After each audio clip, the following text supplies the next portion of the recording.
Hello, and welcome to the Looming Dread. The party is, after dealing with the Darrow and some other weird creatures in, fixing the pump in the city of Maldur in the Dwarven lands, they were all met in an interesting kind of prophetic dream by the Star Scryer. And it is after that time where we will continue on the next morning of that. After that, so Mega, introduce yourself. Who are you? Who are you playing? And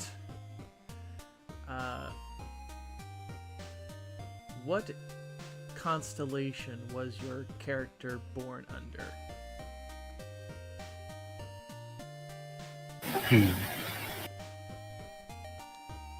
Okay, so, hi, hello, I'm Mega Draco. I'm playing Raphael Blackhand, the Paladin of Mapster, and it's for what constellation? Well, but then the constellations were all different, right, from the ones we have now, because there's another age. I wanna say he was born under the constellation of Pain. Which one? The Broken Chain. I like that. Yeah, it's a collection of stars that are kind of like in a zigzag pattern. But there's like one little kind of like empty space. I like that. Yeah. Nanaka, introduce yourself. Who are you? Who are playing? And what constellation was your character born under? Hey yo, I'm Nanoka. I'm playing Mars, the Forgeborn Wizard. I think Mars would be born under the constellation of the Empty Tome. It signifies like starting out empty so that you have a huge desire to learn, and people born under the side tends to become magic users because of that. So how would the stars kind of be formed to make this empty tome? Would it just be like a square? Sort of like two interconnected squares, and the way the stars, sometimes you look at it, it looks like the stars are waving, and it looks like the pages of a book turning. That's why they call it that. Oh, okay. I like that. Zen, introduce yourself. Who are you? Who are you playing? What constellation was your character born under? Hi, I'm Zen. I'm playing Ruvir Calyx, the Wood Elf Cleric. He was born under a lunar eclipse. Ooh, okay. So you couldn't see the stars at that time, I guess. Okay, I like that. That makes sense, as your character has a thing with the moon, right? Yeah. That's perfect. I like that. Zure, introduce yourself. Who are you? Who are you playing? What constellation was your character born under? Hi everyone, I'm Zuri. I'm playing Salas Delrose. The constellation. I think it would be constellation of the Mirror. Ooh, I like that. Very kind of overall kind of rounded shape. Like I imagine a very dark center with like a round shape of stars kind of around it. Yes, the mirror, the symbol of two things.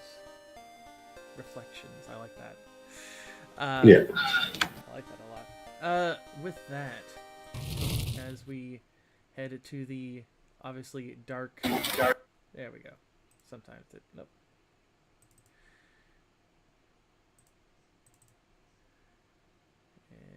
There we go. Sometimes I have to click it. There we go. But now we are proper into the world screen, I will turn us back to the Great City Bridge, which is kind of where Kathy's kind of home would be anyway.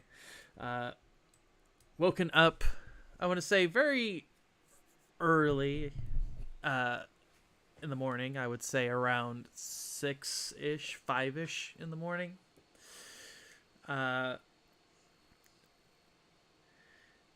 Woken to the smells of very carb heavy and meat heavy foods, though there are some kind of, I would say, like preserved fruits as well, kind of like like preserves or like a jams with like actual fruits within them that Cathay would have served you for breakfast.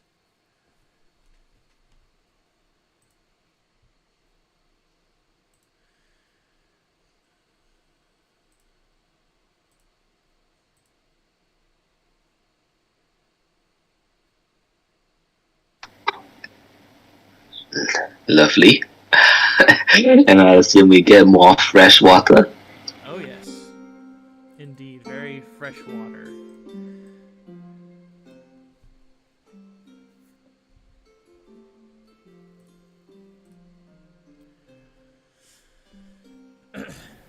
Imagine Salas looks annoyed. He seems to have his sleep interrupted a lot, and he doesn't like it. Yeah. I think Cathay, of course, the dwarf agent of the Elven Court, kind of noticing that, Silas should go, "What's the matter, dear? You had a nightmare of some sort." Or was my guest bedrooms not to your liking? No, it was the sleep. Not your fault, I think. But we should be moving on before long anyway.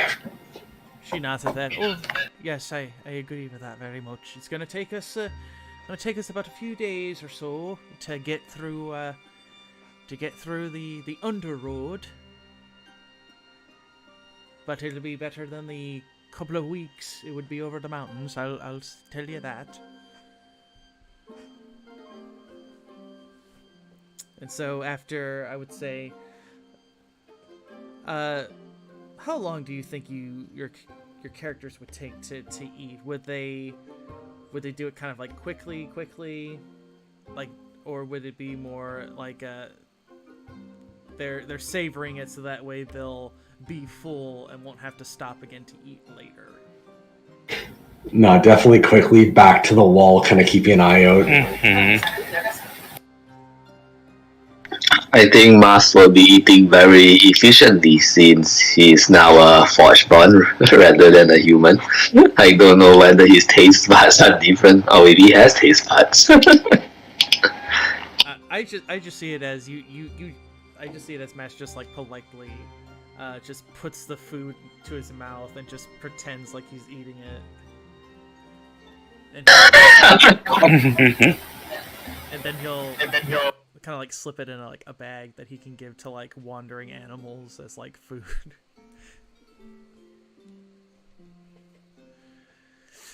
But yes, if you all kind of eat efficiently or quickly, you would go through a decent amount.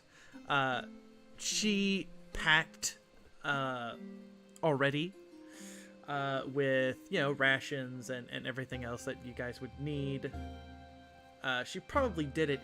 She probably got up even earlier than all of you did to get all of this ready.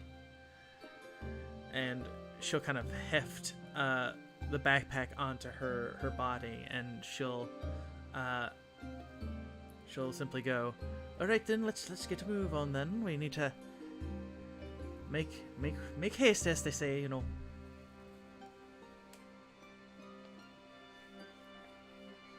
Alright, I'll get packed up and get going.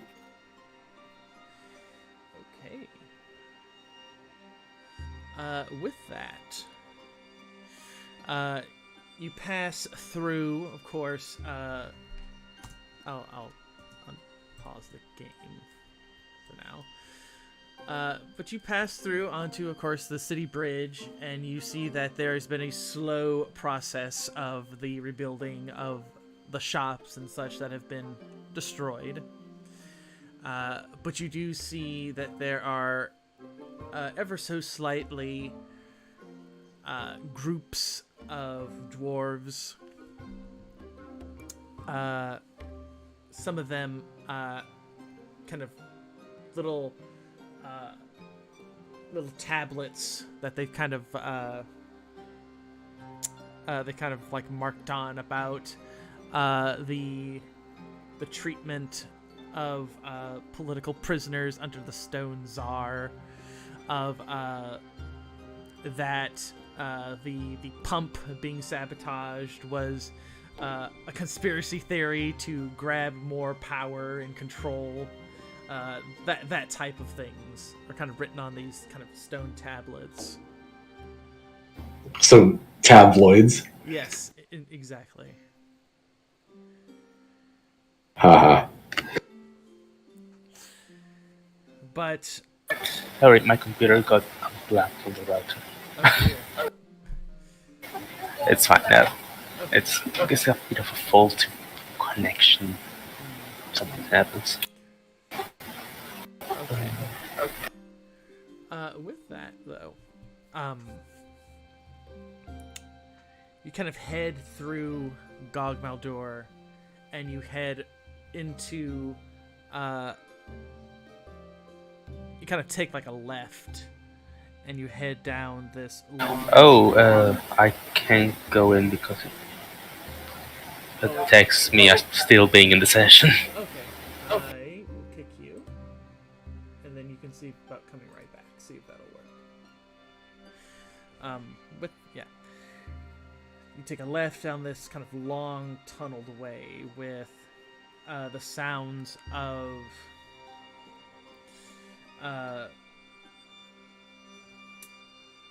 really just the sounds of the stone and the torches that kind of light things. Still can't go in. Really? Yep.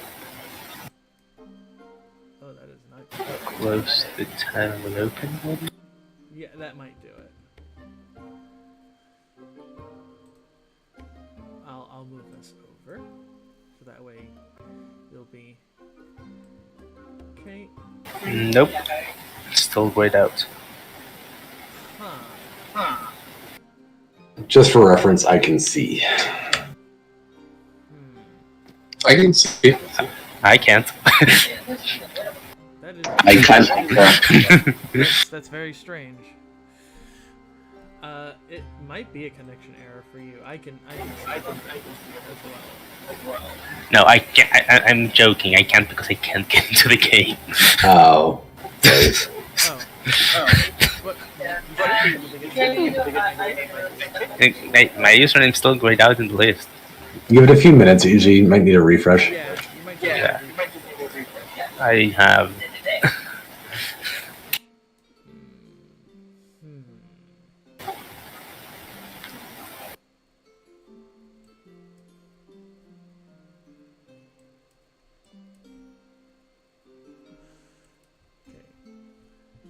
So as you all kind of come in,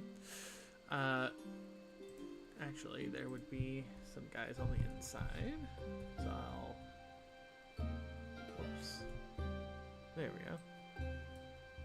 Put some of these guys there. You would see a few dwarven guards there, kind of standing there. Cathay would be in the front. And the dwarven guards would kind of like stand at attention with their weapons. This one kind of saying, "What business do you have?" And Cathay would she'd kind of come up, and she'd say, "We're on our way to the Stone Tsar city. We have a meeting with him. Personal business. have to congratulate the heroes who fixed the pump and all that. The dwarven guards will kind of look you over, and they kind of go, "The Stone Czar's lockdown's still in effect. It's like, you have any papers?" Cathay kind of stumbles around in her bag, and she'll kind of pull out something that looks like a very nice looking kind of officiate, and she'll show it to him. She'll go, "See, there it is, all there in black and white. You can clearly see my name," and she kind of points at it. And the dwarven guards, again, just kind of, they look at all of you, and then they kind of look down at the paper. And I'll be right back. sure, no problem. Hopefully you can get back in before any combat happens. But who knows? We may not have any combat. We'll see. The dwarven guards again. They just kind of look everybody over, and this one here will kind of move towards the doors, and he'll kind of press them open. The one that kind of had the paper will return it to Cathay, and he'll go, "I'd say if you're going down through the under roads, just keep to the main roads. Been a lot of aggressive beasts and what have you these past few months. Be a shame if anything happened to you." And she'll go, "Oh, you don't need to worry about us. I'll set them right on the path." And she'll begin moving.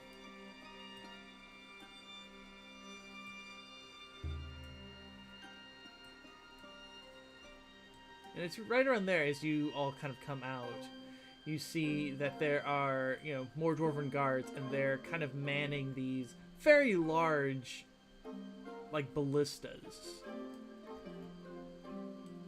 And you see, of course, some kind of barricades here, and a couple of dwarven guards around here.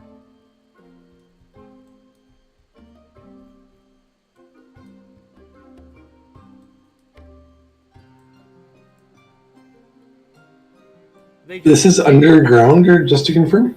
Yeah, this is kind of the entrance, at least for Gogmadorf, to the Underroads, which is the kind of underground travel ways.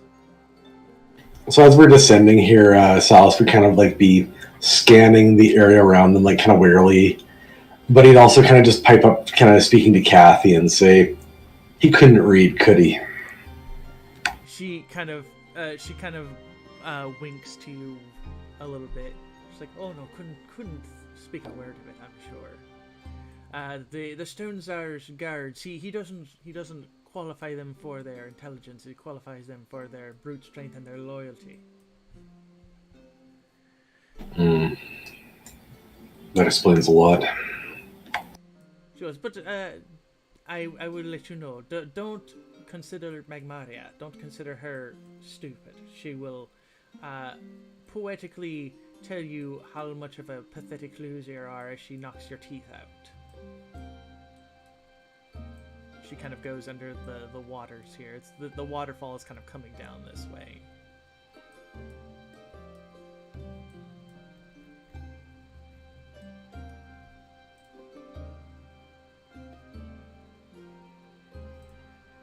Mask is staying behind to teach that dwarven guard how to read.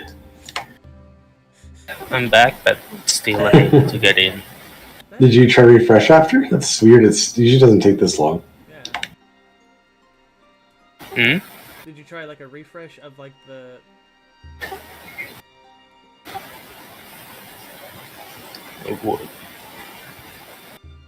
Refresh the page, or even wipe your cookies out and see if that would...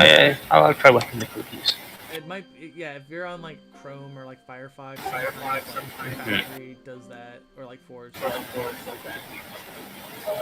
Tiberius will start pushing on Mask, as the dwarven guard is trying to like, what's this? What's this? And he kind of looks at he's looking at A.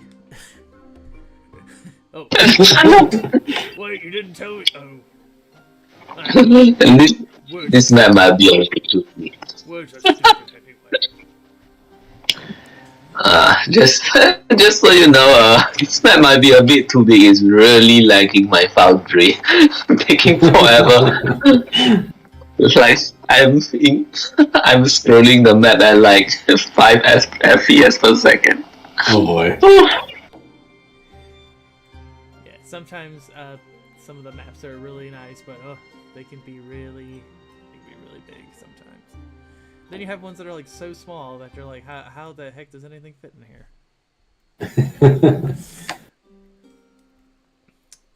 But we don't have to you don't have to go all the way down. We can, of course, narratively expose, if you will, with that. Of course. The party, all of you kind of travel down from that place, and you kind of go down a tunnel. And the tunnels themselves, you can tell that these are tunnels that have been kind of made by the dwarves, as it has that kind of smooth exterior to it. Almost like they've been kind of slowly chiseled over time, and it's been kind of made smooth to make them more accessible for the dwarven people to move through.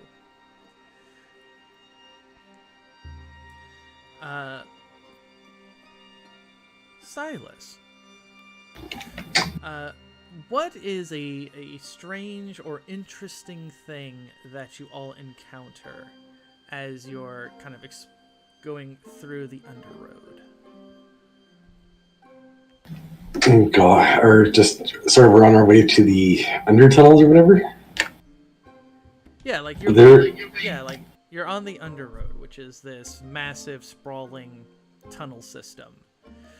And of course, being that it's this kind of sprawling tunnel system, there's gonna be weird little things here and there that kind of pop around.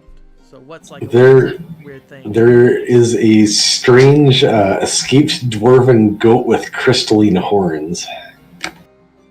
Ooh, I like that. What is it doing exactly? I imagine walking up like a sheer wall, just as dwarven goats tend to do. Yeah, very much so.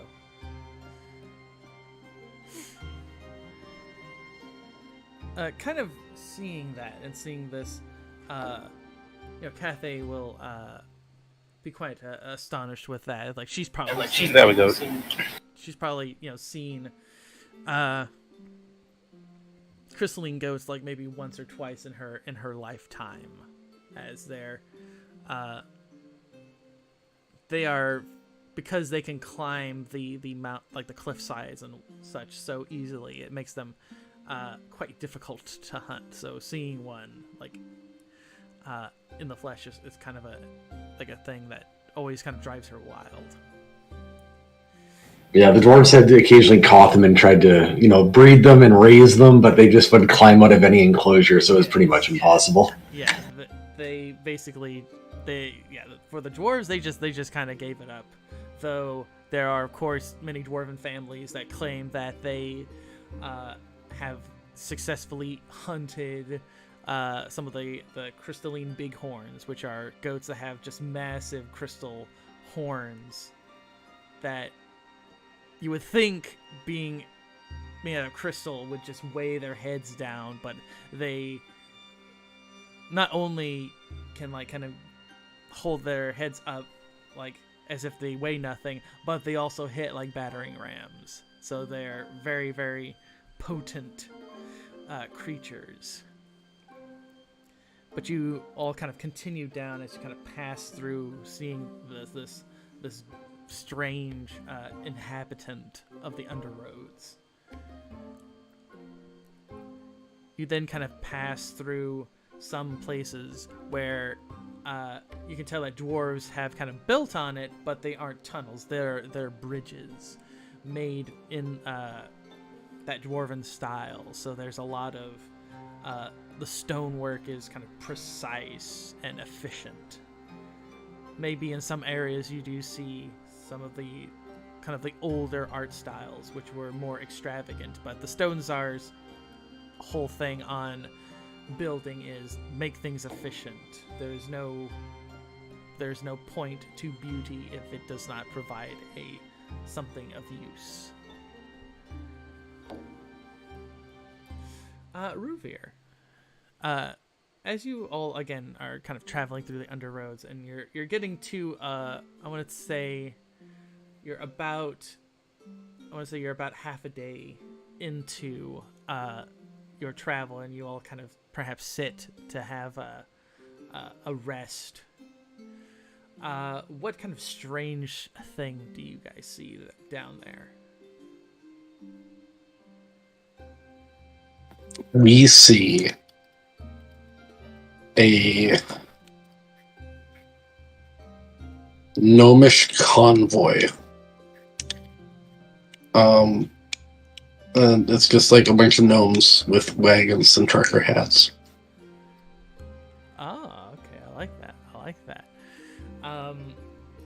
Do they come by you? Do they try to sell you wares? Like, what kind of wares do they have?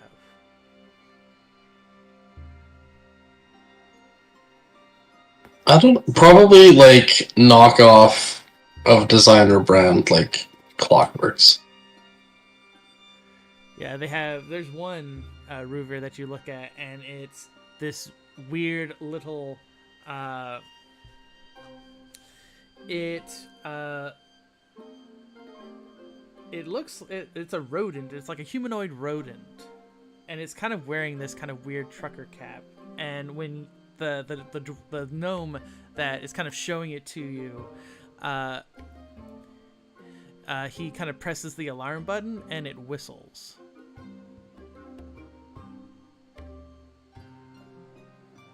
Oh my. I do not purchase the humanoid rodent. The gnome kind of goes, "Well, golly gee, mister, why don't you like my steam-powered William?"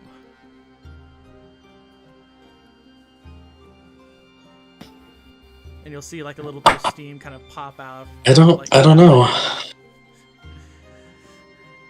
It's just I don't have a big enough bag to carry that. I'm sorry. I'll glance to Tiberius and see if he's offended by this. I'm just not sure if this is racist or not, but I feel like it said something insulting. Tiberius remained silent. Tiberius is crying on the inside. He has to be strong during this trying time. The gnome he'll kind of put it back, and he'll say, "Oh, don't worry, William. Someone will want you one of these days. Maybe we take you to the steamboats. I bet you one of those captains will want you." Before they leave, they tell you, some of the gnomes kind of tell you to mind the path through the fungal forests. That a few caravans have been going missing around there lately, and that if you head to there is a rest stop in that area that to kind of mind your supplies, because they think it's either Darrow causing it or something else. So they're just giving you like a word of warning, really. Okay. And with that, after you kind of had your rest and eaten a little bit, you continue through the underroads. And it's around this time, as you kind of continue your journey, you start to see that some of the routes are more kind of precarious, that they're perhaps these tunnels and caverns were more kind of created kind of naturally by maybe like bullets, for example. So they are not smooth. They're very kind of hard and kind of sharply angled, I guess. Raphael, what is a strange or interesting thing you all kind of see or encounter as you guys are kind of going through these kind of bullet-made looking tunnels?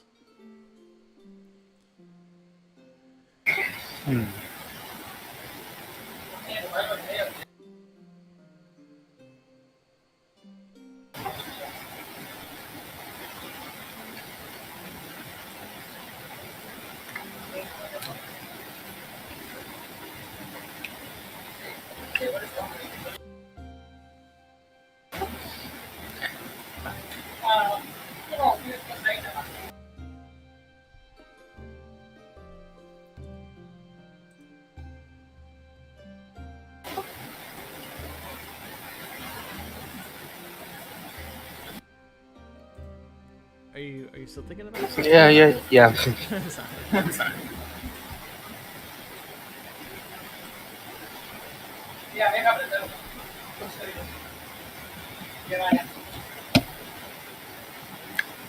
Thinking that like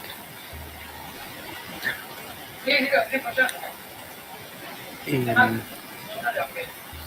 some like crevices, yes, big glowing mushrooms of room, and there's like tiny little tents under them with like fairies living in them. Okay, interesting. How do you guys kind of react to that?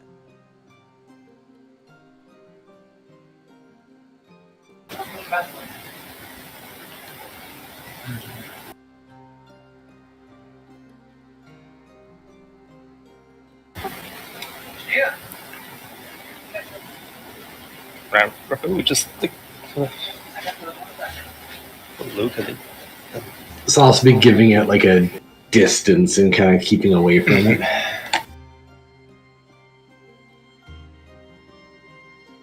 Yeah, I think Kathy would just be kind of enamored by it.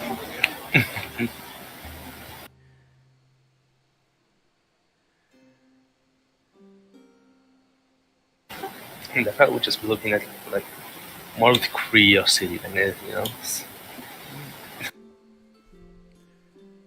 Okay.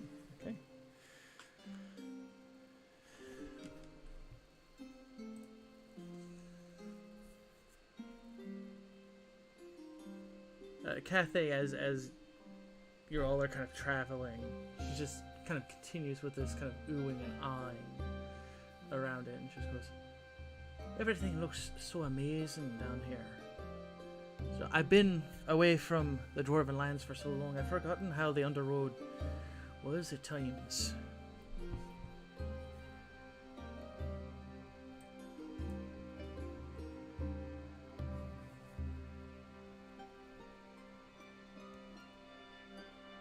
And with that, you kind of continue down through the Underroad for a good bit longer.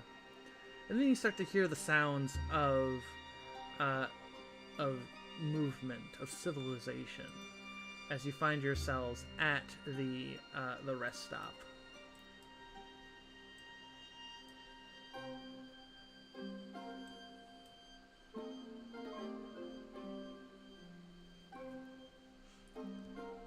And you can see the kind of purple and kind of reddish fungals that are kind of used as light. You see the kind of rushing of the kind of waterfall, and a very not necessarily a fairly sturdy bridge, I would say, but you can tell that this is kind of made more out of woods and like a few stonework than like the city of Maldur is. Does it look like newer, or are we talking kind of it's just been repaired a lot? It has just been repaired a lot.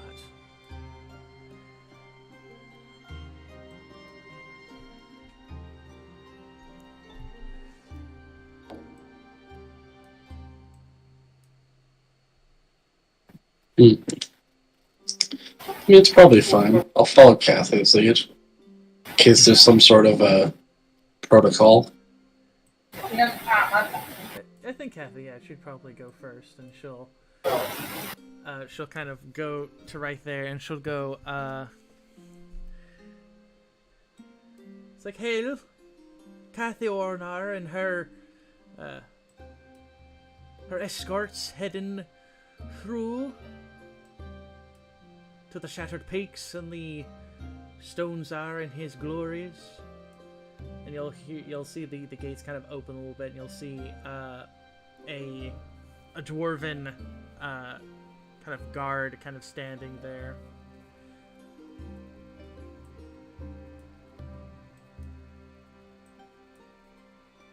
And it's around this time that it's probably very close to like nighttime, as it would be on the surface. So Not that we'd know that, but oh wait, does Tiberius have a built-in clock? I have to check now. Does he? That is you're his creator, Mask. Does Tiberius have like an alarm system? His head starts rattling when it's like time to wake up. Is he also one of those banks where you like put a coin in his hand and then you press down his head and it like slides down his arm? He probably doesn't have an alarm, but he probably has like some mechanical sensors that will roughly detect what. He does have a rough sense of what time it is. Does he have a cup holder? That's in his hand? It's your cup holders. He's got two of them, yeah. Yeah, he's got the industrial ones, like the ones that are made from the big gulps. Yeah. It's really good, yeah. Truly a marvel of engineering. Well, that's the thing about older machinery. They made them to last, so they made them have all. They knew how large big gulps were gonna get. They used their divination magic, Yes. so they designed it for the future cups. Yes, exactly. I did hear that is why the Warforged went to war with the dwarves, was the lack of free big gulps. Yeah. The battle of. I don't know what the 7th month is in this setting. The battle of the 7th month, 11th day. Yes, that's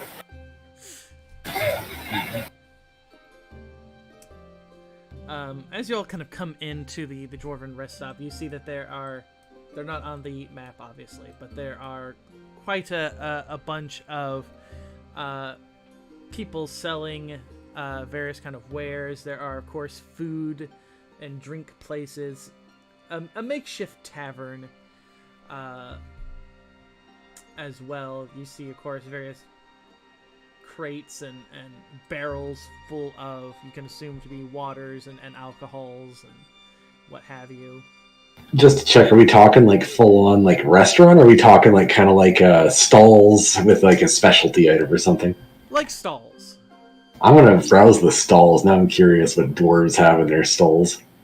Well, you see, as you're kind of traveling the stalls, you'll see quite a few what looks to be like preserved meat kind of things. So jerkies. You'll see one of them that is called cave crab. I'm concerned it's not actually a crab. It's probably not a crab. And this is probably like you ever seen there's a clip from The Simpsons, and it's the I don't know how he says. He's like "Purpulush," like that type of like that. Yeah. I know what you're talking about. That is the person that is selling the cave crab. He goes, "You want cave crab? Cave crab, good. Cave crab, very strong, good for trips." I'm gonna point to Raphael, so he'll definitely buy some and keep walking. As you say that, the dwarf kind of goes up to Raphael and kind of shoves this cave crab looking thing in his face, like, "You buy, good for you. You're strong. You have dwarf blood. You look like you have dwarf blood. This good make you full-blooded dwarf." As he kind of tries to shove the cave crab in your face. I'll buy one. It's full of dwarf blood? No, I want some. It is, it's a couple of silver pieces. It's not anything too special, but do you actually eat it? Yeah. I'm not gonna buy some if I can't tell what it is. First question is, how do you eat it, and what does it taste like? You eat it like you do it. You kind of crack it. You kind of pull out like the back end, and when you pull it out, Raphael, it kind of has like a briny smell, like it comes from the sea, but it looks more like it's called a cave crab, but it looks more like a spiny, more like a spiny like beetle than like a crab. Oh, I thought he was being cheeky and it was just like a rat. I'll actually pay for a cave crab. No. I didn't know how to shell. I didn't know if it was just like stew or something, and he was claiming it was crab. No, the rat is being sold here at this shop. Okay, good. I will mark off 2 silver for a cave crab. How are they cooking the rat, at least? Are we talking spit style or what? Skewer. More like stir fry. But they basically have like the meat, like the rats themselves and other kind of meats that are there. They're already defurred and everything. They're just kind of on these little like skewer spits, and you'll see a few kind of dwarven minor looking characters kind of sitting there watching the meats kind of bubble in the heated like oils, and you'll see them kind of drinking these kind of frothy like ale drinks. So it's like the Costco roast chicken rotisseries, but it's all rat instead.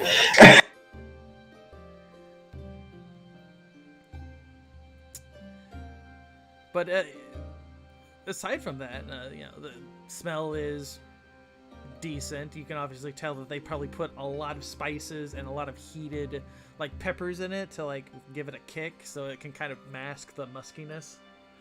For you, Raphael, with the cave crab, you were given like a kind of like this, like a kind of like a butter. Mm-hmm. Oh, you dip the meat in? Yeah, that you dip. Yeah. But it's more like a solidified butter, so you just kind of rub it and then you eat. What did they milk for this butter though? I gotta presume garlic. It's gotta have some garlic in it. One of the dwarves kind of looks to you, Ruvir, and he kind of whispers to you. He goes, "It's like, you don't want to know, friend. Just know that it's good." I'll trust this with my life. Surprisingly, it tastes good. It tastes like trying to think of like it tastes kind of like a sweetened kind of goat milk, or like a sweetened kind of goat cheese. Okay. So it kind of like helps like accent the kind of the briny kind of taste of the cave crab. Of course, you have kind of down here. You'll see. You'll kind of hear, some of the dwarf sellers kind of selling various kind of knickknacks and things from across the lands.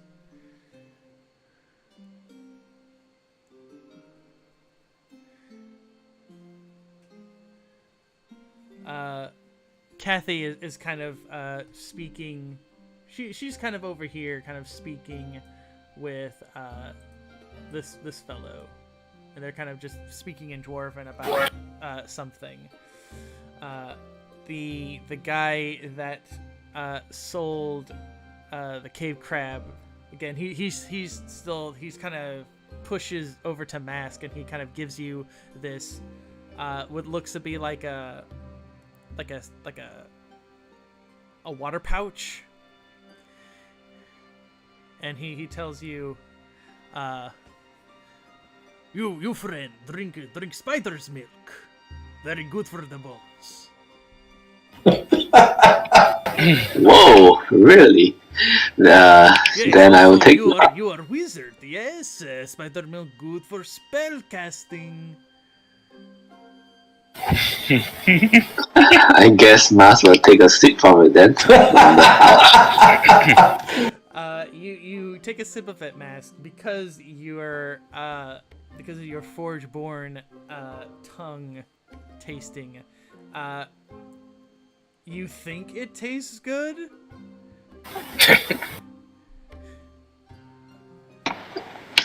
Until it melts through your insides like an acid. Yes, this is excellent. I'll have some with you. Don't mind. Yeah, he'll hand you another bag of this spider milk. Okay.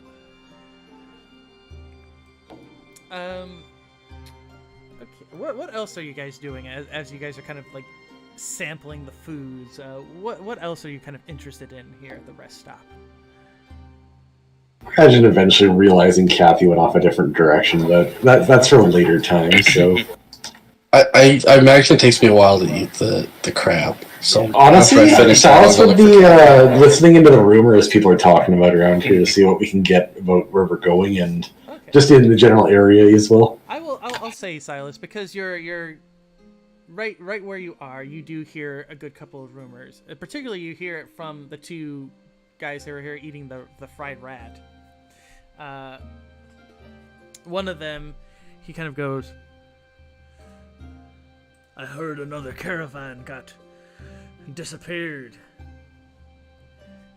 but there was a survivor. He claimed something about big insects, and one of them goes, big insects, of course there's big insects down here. There's the spiders, the millipedes, the centipedes, the quadrilopedes. There's bugs down here for days. What does he mean? What do you mean by insect? It's like, I'm pretty sure the guards could have handled a few bugs, no problem. And he's like, no, you idiot. He says that, he claims that the insects walked on two legs, and their skin was like crystal. They broke all their weapons trying to attack them. He goes, that sounds ridiculous. That's probably the drow or something trying to spook us so they can try and slip in under the borders. You can't trust them silvers, that's for sure. Actually, spiders, centipedes, and millipedes aren't insects. Rupert comes up with his glasses, pushing them up. They're arachnids and also myriapods. Are you saying that loud enough for them to hear it? Yeah. I mean, he's definitely an elf, so this is expected, but yes. Yeah, I'm an elf. I have to tell them about animals. they kind of turn to Rubier, and they kind of go. One of them goes, "All right, if you're so smart." He kind of pulls out like this. He kind of pulls out a piece of paper and he kind of points at it. And he goes, "What's this then?" And you look at this like really stylized picture of this. A really stylized picture of this thing that kind of looks like. How do I properly describe it? It looks like a rabbit, but then there's like owl wings, like these kind of like deer-like antlers, these large kind of like snake-like fangs, and a spiked tail, as well. It's like, what's that then, Mr. Smart Guy? It's a Lagomorph Chimera.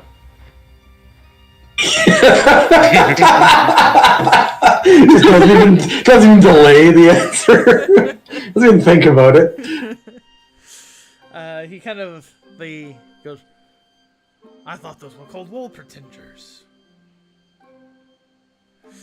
The dwarves kind of like, they beckon you over and they're like, "We like your knowledge there, smart guy," and they buy you a round of a drink that you want. All right, I'll go drink some fermented spider milk, I guess. Was this a rat slurry milkshake or what? I mean, the lady cooking the meats. I mean, if she kind of goes, "If that's what you want, darling, I can make it for you." No, I'm good. Walking away. But yeah, she'll pour you, Ruvier, like a nice big hefty mug, and it kind of steams a little bit. It tastes like pilk. Have you ever heard of what pilk is? I know what it is. I kind of hate that you know what that is, but it's funny. I don't even know what that is. Oh, it's Pepsi mixed with milk. Yeah. Oh. It goes rancid and flat immediately. Sounds But It's because the milk makes it like lose all of it curdle. It just curdles immediately. now, Like back when it was super hot and the milk would curdle in your stomach, but the I think it's milk because of doesn't. the carbonation in the soda. Yeah. It makes the milk. now I say that, but it actually tastes really good. Not the pilk. That's like real milk. Yeah. Like it kind of has that bubbliness that like carbonated soda has, and it tastes sweet. But when you kind of drink it and it kind of goes down your stomach, you kind of get this feeling of, it kind of feels like thread, like spider's web, kind of in your stomach. But it's not like, it's more like the sensation. It's not like it's actually there in there. So it's kind of a weird, kind of gives you like a weird kind of like after feeling. I'll probably survive. It's fine. I mean, the two dwarves next to you are drinking like several mugs of it en masse, so they look like they drink that. Listen, no one said they were going to survive.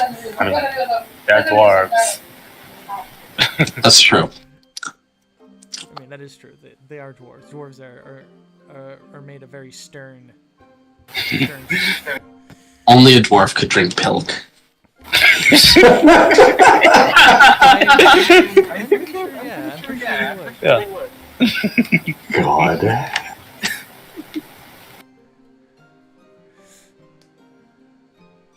A pilk and coke.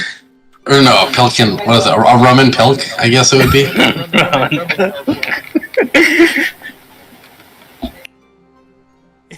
I like how Silas, he's rolling his icons because he wants to like not have to deal with this pilk conversation. I'm just pretending this isn't happening. Yeah. Yeah, I should remove. But yeah, what else do you guys do aside from the kind of the eating and the conversation? You've learned of some strange kind of insects with like crystalline skin, apparently attacked a caravan. At least that's how the rumor goes. You hear a few other rumors, some saying that the reason the stones are kind of blocked everything. That you hear like another kind of regurgitation of the just like like money grabbing. You hear Silas, Ruvir.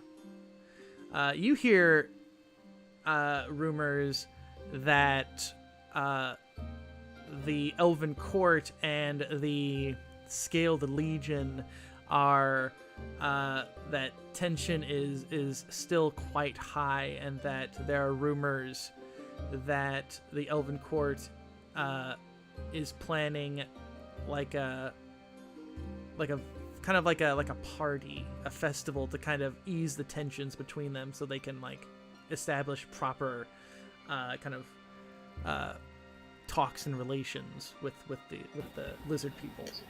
Do the rumors say where the party is supposed to be? Is it in Elven lands or their lands? The rumor is that it's going to be within the dwarven, not the dwarven, the elven land. Okay. I got fours on the brain. Yeah. It's okay. It was a 50-50. Yeah.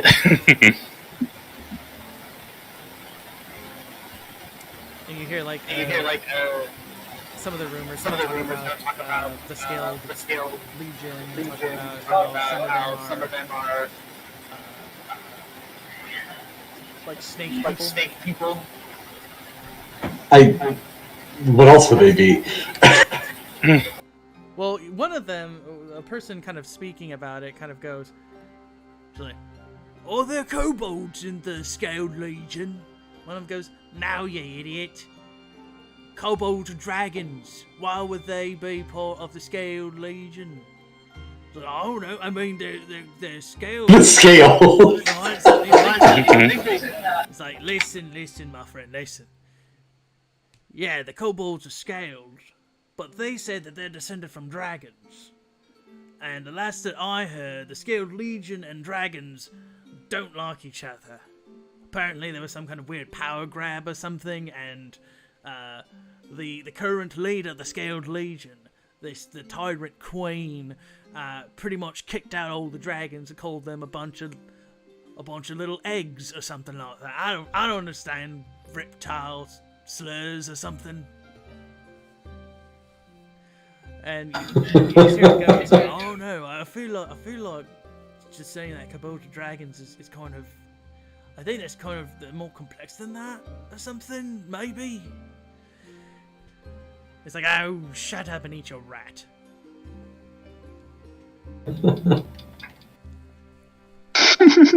Comparing this place to where we landed with the ship and all that, is it how do I put this? Is there more political interest here, less, or about the same? I would say perhaps because they're so far away. It seems more like the political unrest of Gog Maldur has not kind of gotten here. Maybe it's because they're so far away from. And then they've also got fresh water pouring right beside them, which probably helps. Yeah. They're more self-sufficient than the people of Gog Maldur are because they're surrounded by nothing but salt water. That's what I was expecting. I just wanted to make sure. No problem. And is this moss that's growing over this entire stand or whatever this is? Yes. The blue-white stuff? Yes, that's the person right here. She cuts it off, and she kind of presents it to you. It's another type of food. It's like lichen, and she kind of eats it, and she goes, "Mmm." So I'll also accept it and pretend to eat it and keep walking. She'll just kind of smile as you. What does it feel like? I imagine he's kind of running it between his fingers, trying to figure out what the hell this is. It feels like. Quiet, Ruby. Don't help. It feels like the texture feels like a ravioli. So it kind of feels like a wet noodle. kind of thing. Oh, that's weird. I don't know if I like that. But if you were to eat it, it would taste like almonds. It tastes like a very kind of nutty flavor. It's getting tossed in the pack for now. After a while, Kathy will she'll kind of meet up with all of you, and she'll say that she got a room for everybody, that they can rest there for the night, and that they can continue in the morning. And if there were any, supplies that you guys would have wanted to get that you could get, you see that they kind of sell the standard stuff. So you see like a few kind of adventure tier potions. You see a few, like maybe one or like two champion tier potions. You see like some oils, and you see one person selling some runes on like these little stones.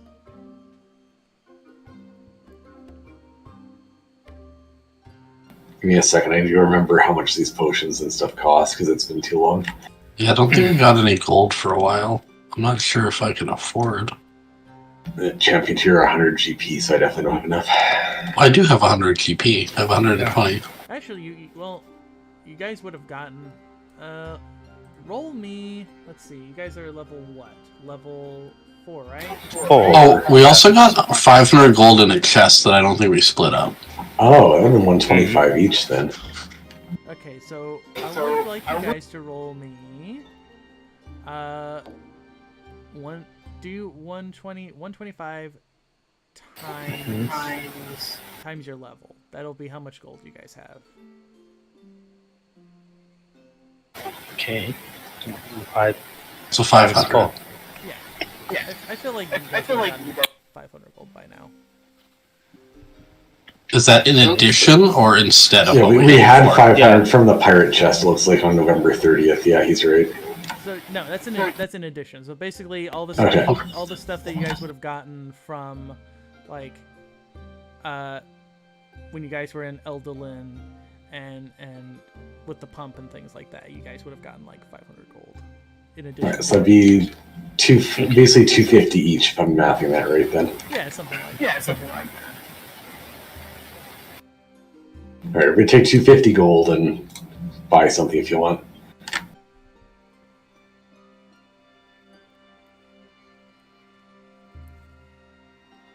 How many were the champion tier potions? I would like one of those. Let me check. Or I guess what's their stock? Because I imagine we're probably buying at least a few. Let's see. Here we go. Equipment. Let's see. Champion tier healing potions are 100 gold.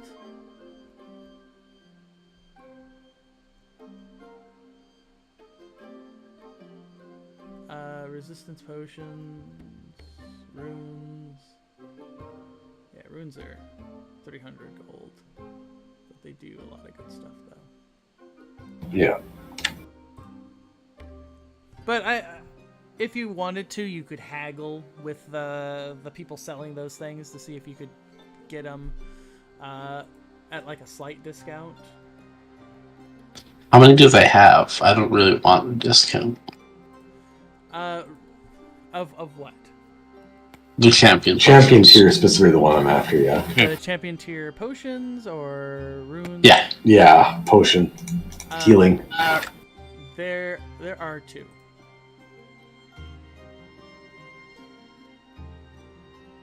I'll leave it for somebody else if they want it, but I'll buy it if nobody else does. Because there's other frontliners that probably need it more than me. Yeah, I think I'll probably buy one. I will buy the other one then. Okay, sounds good. The dwarven merchant will smile as you kind of take his champion tier potions.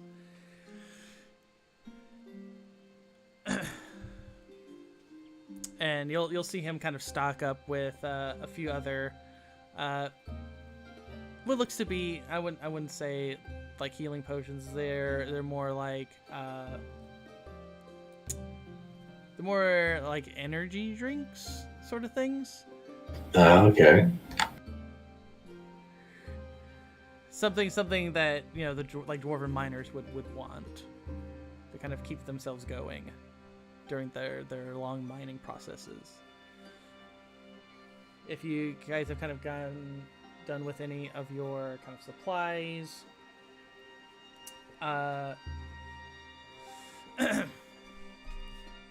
Kathy would show you all to where you guys would be staying. The rooms themselves are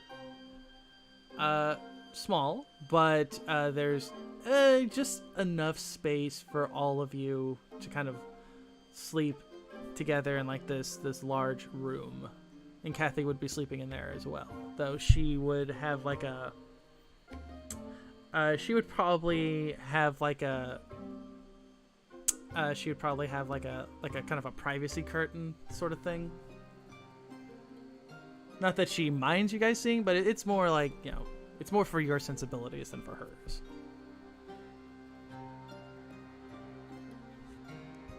Okay. All right, we'll try to get sleep. Hopefully we don't get interrupted, and hopefully Tiberius does not steal all the covers.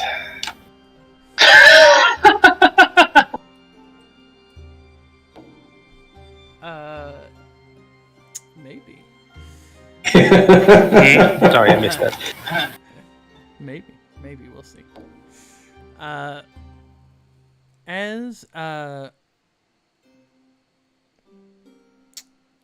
As you all kind of begin to sleep, you sleep for I would say, so you guys would get like a nice decent rest. But it is, I would say, right around. Where is good? I need a good. Let's see.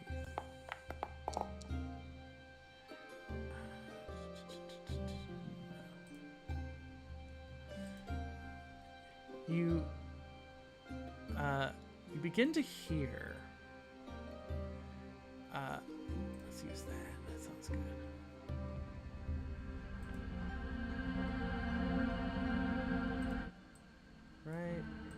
Right about there.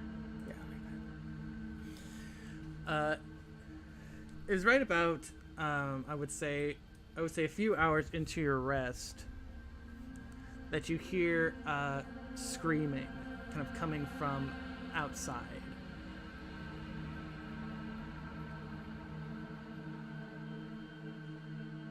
Always a good sign, right? Is there a window we can look at, or no? Yeah, you do. You kind of see many of the dwarven kind of like merchants and such. You see them kind of running, trying to get into under stalls and what have you. And you start to see these shapes. You see these shapes kind of coming from like a window, but it's so quick that you can't see it. But you hear kind of like a chittering sound as it kind of moves past the window. And then you hear like a blood curdling shriek as like something kind of slices through meat.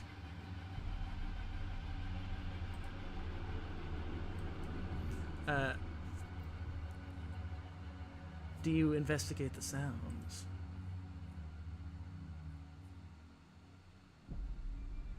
Yeah, I'm gonna grab my weapon and my armor. Glance of as Kathy woke up, or is she still snoring through this?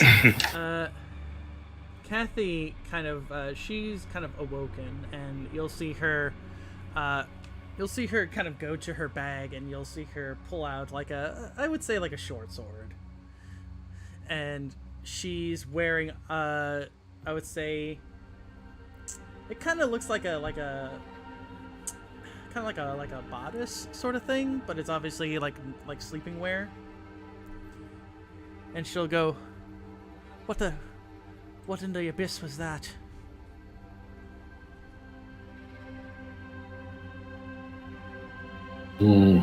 By the sound, I would say insectoid bipedal. Very chittery. She'll kind of move from like her location to kind of look out the window, and the camera kind of flows onto the window, and that is where you'll see this thing's face kind of like come right at the window. And she'll scream as it kind of tries to jab its pincer into the window to try and get at her. And you'll see her trying to hit it with like her short sword, and as she hits it a few times, the sword actually cracks and breaks. Yeah, that's expected. And again, you just hear this kind of chittering sound as it's trying to like get at her through the window.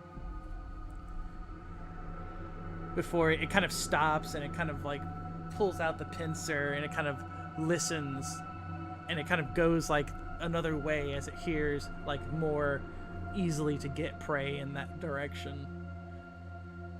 Raphael, you put your armor on yet?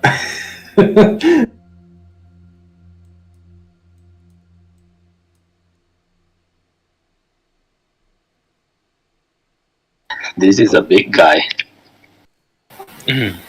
Oh yes, he is.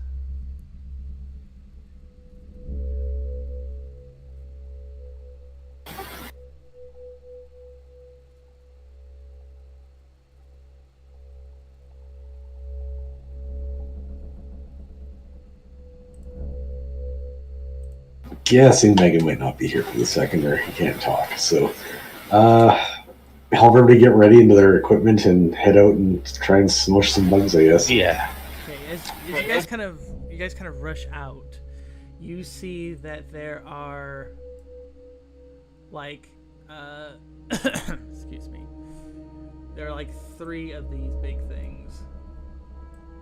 And they're essentially kind of smashing, trying to get at people. You see a few of them kind of like striking with their mandible, like their claws onto some of the dwarven merchants and guards. And you'll see them, the pincers and such, kind of cutting through like the armors, and you'll hear them kind of like the crunching as they're eating them.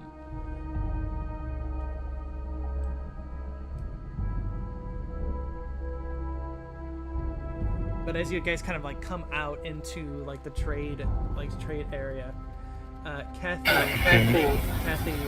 will get herself, as deep as she can away from the windows as these creatures come out. If any of you would like to roll a wisdom or intelligence to kind of find out what they are, you can use it within a background for like nature or like a magical background.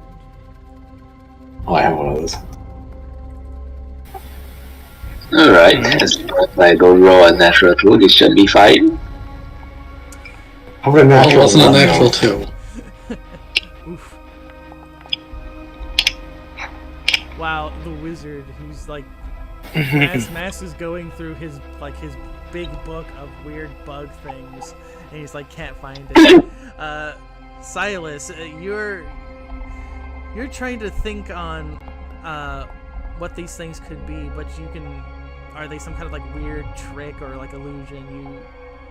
You think that this is like a candid camera. Checks out. For Raphael, you just think big bug.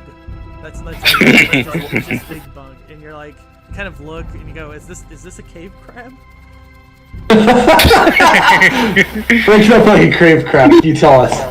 But Ruvir, you know that these things are quartz skulkers. These are giant, kind of mantid, like bug things that are known to they are primarily underground creatures, like deep underground creatures, so they should not be this far up. Are they like sentient sort of things, or are they just like really good hunters sort of stuff? They are. I would say they're kind of like somewhat sentient, but their whole thing is like their intelligence is kind of rudimentary, so more animal-like. You know, Ruvir, that they have a strange ability that can cause confusion if something is in their line of sight. I will tell everybody that. And it is with that you'll start to see them start to kind of move as they see fresh meats for them to attack.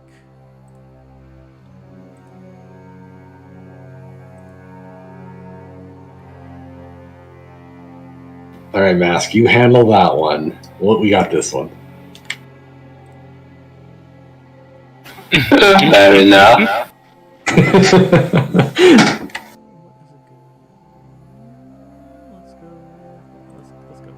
Why not?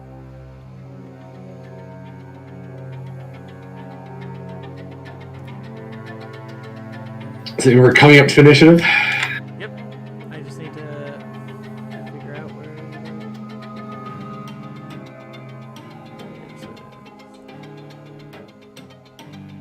There we go. Whoops.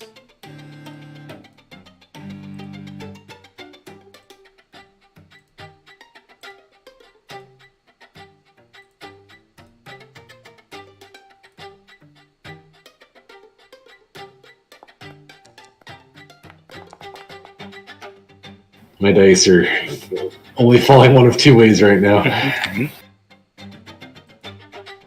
that one. And this one. Whoop. Okay. Yeah, we need mask on there. There we go. Okay, this one. This one will go. This one will go after mask. Nope, it'll go after Raphael, and this one will go after the other one. Okay, so with that, let us begin.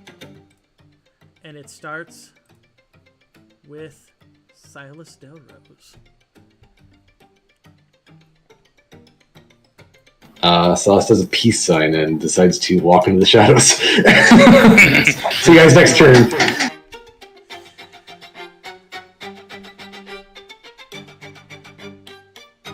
I love that.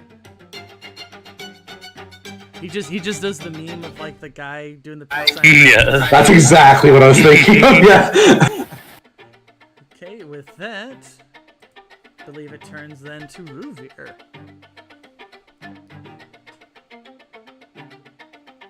Okay.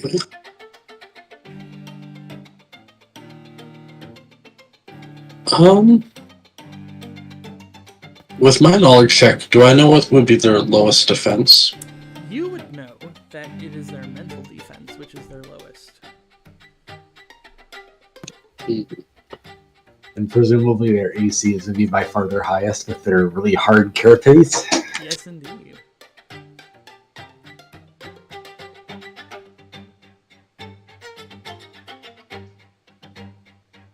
Do I know if Mask or Raphael would have less health right now? Probably Raphael, right? Probably. Yes. I...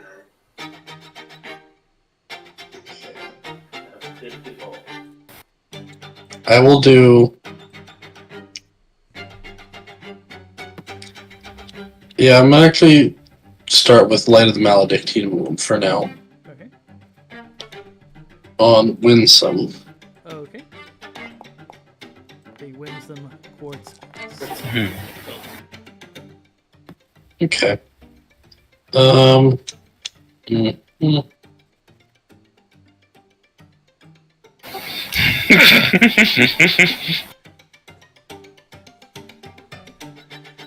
I mean, it could be worse. He could be doing some weird Thailandian like healthcare where you're like, oh, you're sick. Maybe you should like die or something. Like kill yourself. I'll move over here and then end my turn. So yeah, as you kind of blast out the holy damage, it kind of hits the skulker's like carapace, and it kind of like just kind of sheens off it, and it just kind of chitters at you. Is that everything? Ruger? Yeah, that's it. Okay, with that, it will then turn to the Keen Quartz Skulker. And the Keen Quartz Skulker is going to itself over to you. And it is going to attempt to strike at you with its crystal shard claws.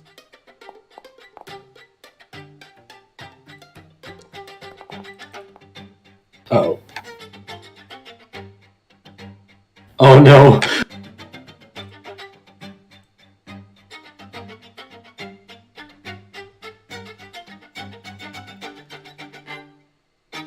That was a nat 16 DM. Yep. So you are now grabbed. And then it will perform a mandible crunch.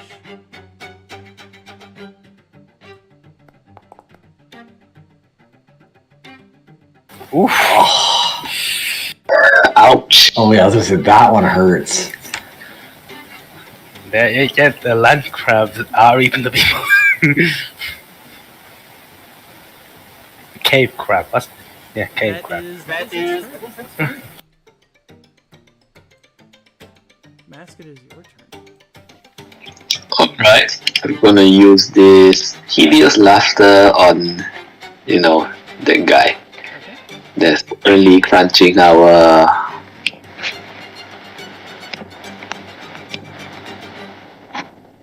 Alright. At least it won't be crunching our rig now.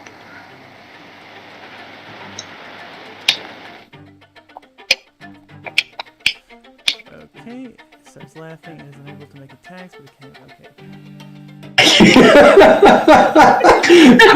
Okay, so that's keen. Okay, so how should I quantify it? Should it be?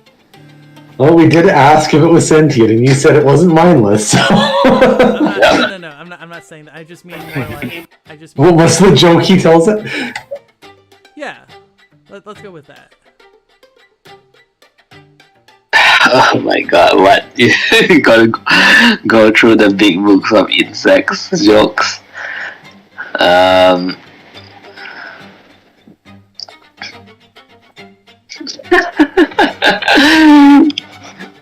Must looks up the new invention called the internet.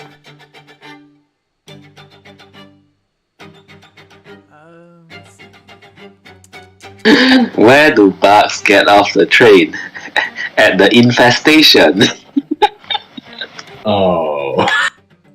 I'll just have I'm gonna put the cursed little emblem here so that I know that he's the one who got hit with the hideous laughter. Okay. The target starts laughing uncontrollably. It is unable to make attacks, but it can take other actions. Okay, and it also ends if the target is hit by attack. Okay. Yeah. So yeah, like after like kind of crunches on like Ruvir, you hear that kind of chittering sound, and it's like it does sound like it's laughing, which kind of makes it even more kind of horrifying. Hearing this like bug thing kind of making chittering sounds like that. Alright, and since I can't attack the guy, I'll just move Tiberius to the south one. Okay. And attack this guy. Bonk. He does. Wow! Go Tiberius! Nice.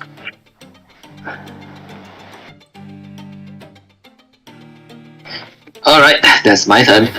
DM, what does grab do in 13th age? Zen's having trouble finding it. Hold on, let me see. I think I have it in conditions. It's not under conditions. Is it not in conditions? Uh-oh. It's also not on the... Oh, here it is. It's under the combat rule page. Okay. I'll put it in the chat here. 1 second. Okay, thank you.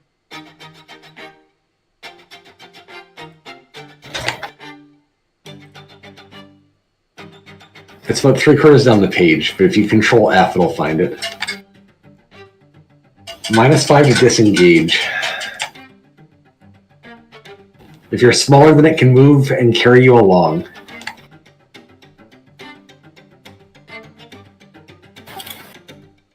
Oh, it gets a +4 attack bonus against you. We probably should put that first.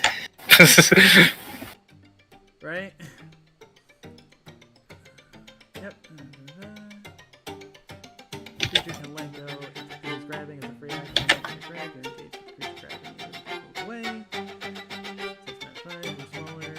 Move and carry without a problem. Can't make opportunity attacks. Can't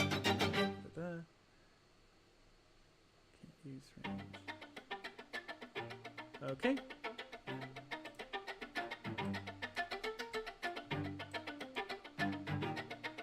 So yeah, that is quite a precarious situation for Ruvir. That is for sure. Anything else, Mass? After you made one of these things Nope. chitter horribly and then hit another one, it is now time for Raphael Blackhand. Well, this seems like a perfect time to lay out a roll this form. Uh-oh. Plus 1 melee attack bonus. The limiting gives me a vulnerable to my melee attacks. Okay. I do get half healing though, but we'll cross that bridge when we get there. I'm gonna charge. Charge Winsome. Just.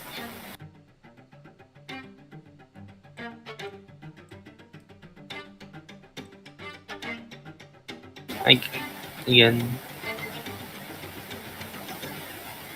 Would I'm gonna use the Haunted Sword. Would it get the +4, and would it be on the enemy vulnerable to that attack? I'm guessing no, because it treated like it's a different. Yeah, no, right? It shouldn't, because it's.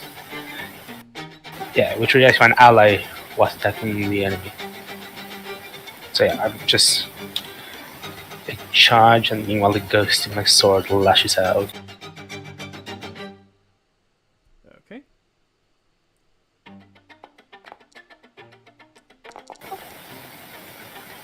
And. Oh, I didn't target the. Unfortunately, Would it? Yeah. the 15 would not hit, unfortunately. Okay. We need to upgrade Mr. Haunted Sword to champion tier as soon as we can. Well, that's the end of my turn then. Okay, that will change to Amiable. Amiable is going to... let's see. It is going to spend its time... let's see. I think it would just... I think it would just take its actions just to move itself over here. That'll be its turn. It will then turn to Winsome. Winsome.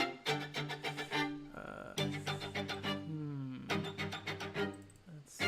Tiberius did bonk him on the noggin. Yeah. It is going to.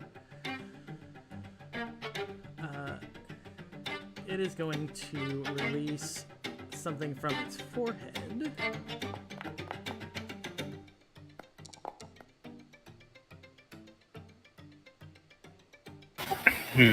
Okay, so that. It only did one attack. Yeah, it's missing one on Tiberius for some reason.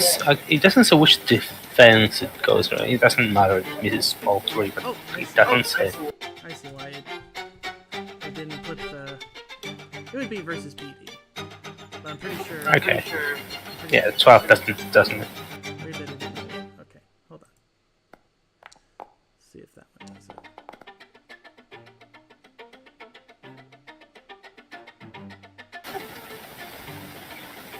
Did one attack that time, so it seems like it might be right. Yeah. I don't know, sometimes the double rolling is weird. But for what is Tiberius's AC? PD? It should be pretty high. I'll Yeah, I'll say that. 70. I'll say both are misses. So it'll kind of like shoot out this acid from like its forehead, but you guys kind of duck away in the just the quickest of time as it kind of hits the tables and kind of melts them. Okay, with that it turns to Silas.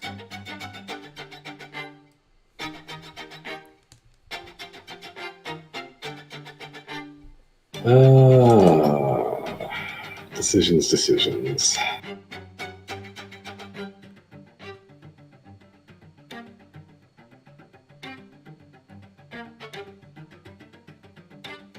Okay, well, it's versus AC, and they have a really high AC, though. We'll go with an illusionary blades instead. Use the magic against their minds to try and slay them quickly, if we can.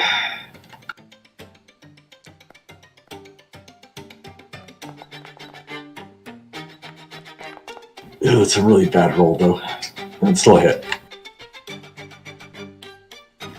So that's 29 times 2. Oh, and I forgot I can use my poison to get some extra damage on this, too. So we'll do that to try and bring this guy down fast before he hurts somebody. Okay. Umbral Miasma for extra 15. So that would be... So 88.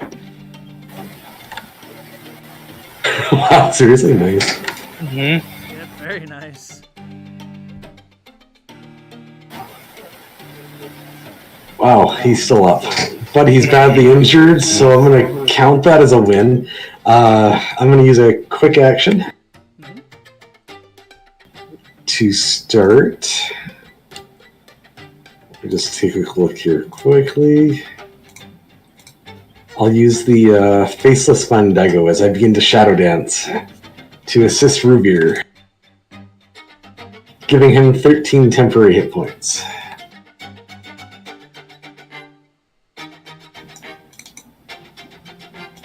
And I'm going to call that my turn to stay where I am and keep an eye on things. Okay, with that, it then changes to Ruvir.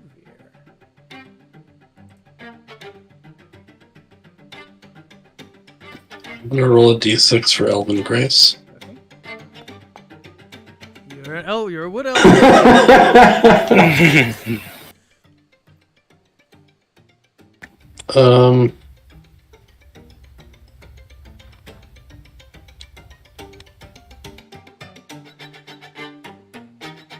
I'm gonna quick action Wild Dance. I believe everybody has some icon dice, so if it gets dicey, you do have them. They can help you out. So I'm gonna pop me and actually, does Mask want to move? I didn't think he's engaged. Oh no, he doesn't want to engage a nearby enemy. Never mind. Yeah. I guess I'll pop. Tiberius? I don't know. I guess Tiberius I'm can. gonna specifically pop Raphael free so he can get the benefit of the final verse later. Oh, I see what you're saying. Yeah, that's a good idea. Mm-hmm. You guys can swap positions, I guess. Raphael can. Oh. About free him. Okay. Okay, so that's my quick action. Yep. For my move action, I'm gonna use heal on myself.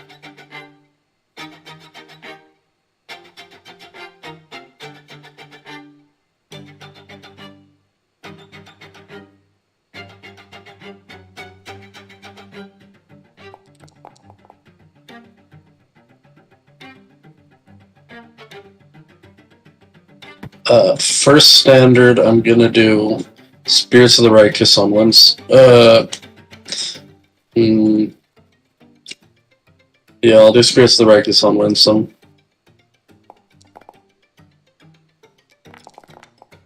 That one's MD, so it might still hit. Oh, it does. Yeah, it barely 26 on him. That 26, that will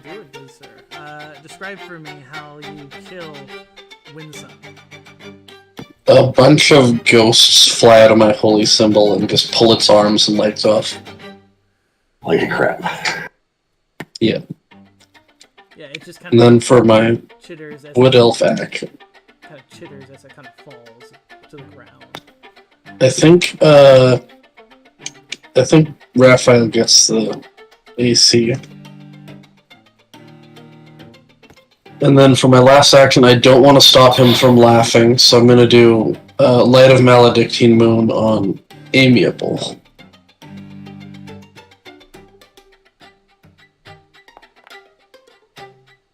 Oh, that's rough. Natural one. Can I use my 6 with the Confessor to try and Reroll it? roll that again? Yeah. It's a straight 6, or do you have to roll? Both of mine were 6s today. Okay. Yeah, you can totally. The way you were running it was we still roll it when we go to do it, and that's when we find out if we have a complication or not, though. Or at least that's what we were doing. No complication. Yep, it's safe. Yeah, you're good to go. So, how do you kind of harness the Confessor's power to help you kind of re-roll the light of the Maledictine Moon? The Confessor was the Holy One, right? Yes, she is the Holy One. She's also known as the Beautiful Inquisitor to some people. So as the ghosts tear apart the one, they carry back its essence to me and fills my holy symbol, and then I redirect a beam of energy at Amiable. Okay.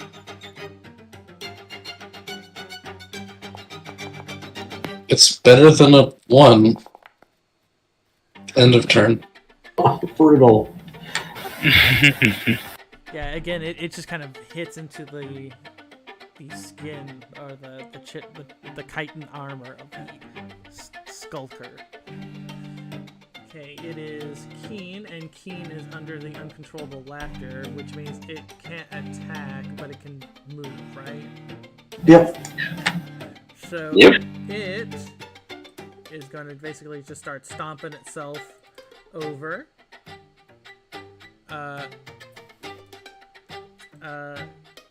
And that is what it'll do. And then it makes a save. It needs to make a save. It's a normal save, right? Or is it? I believe so. Correct. Okay, let's see. Nope. So that joke was pretty funny. It's still chittering, but you kind of see it like it looks like it wants to like hit you, Mask, with its mandibles, with the claws, and it's just like the chittering laughter. It's just making it difficult where it can't do it. But it is now your turn. Well, it can't attack, so I'm gonna just casually walk away. I mean, it's more like Mask tips his hat and he's like, "Goodbye, good sir." Yep. And I'm gonna use my specialist slot to get a at will phantom lamps, and I'm gonna fire it at the bottom one. Okay,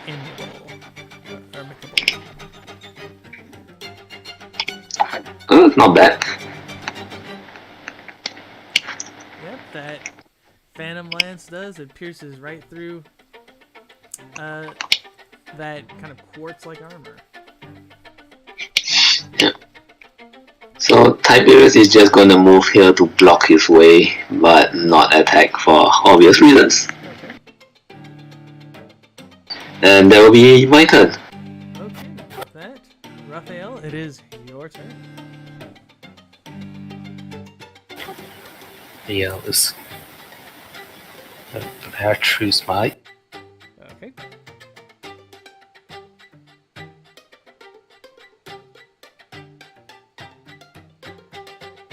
That's That one's dead. yeah. I mean, it's also supposed to be around this. It's fine. Gonna do 5 more damage. It's the magic man. It's the magic. Rush up to the bow. Yeah, you're like jumping through the barrels to like get over the dead one.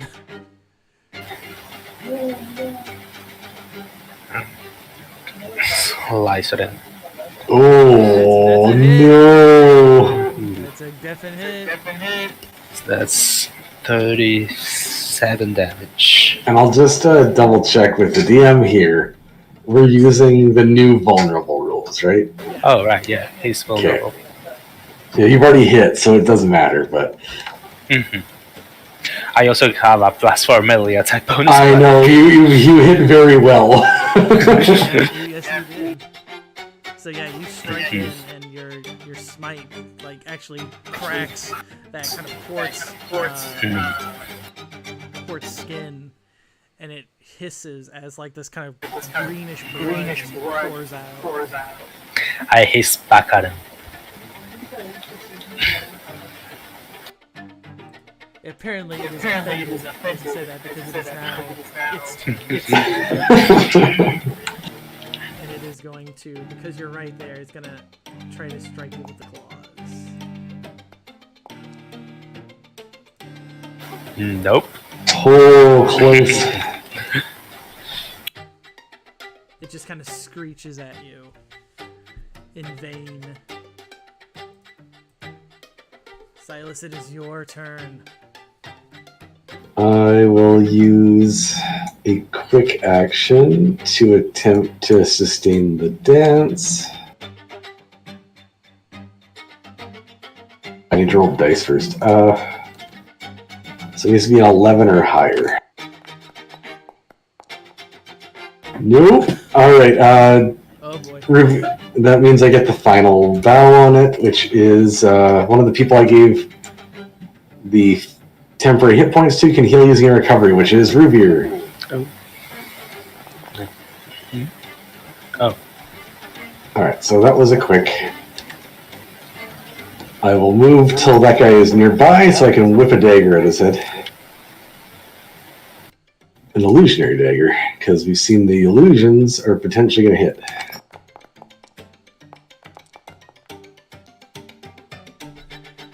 And it do for 32, if I counted that 32, right. yeah. Are you going to do your thing? Which thing? The thing where you get your poison back and do it a second time?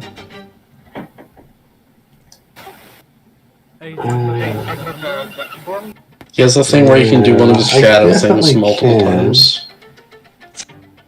I'm going to hold it just because we have one more still to go through. Yeah, that's my turn, sorry. No, that's okay. Ruvir, it is now your turn.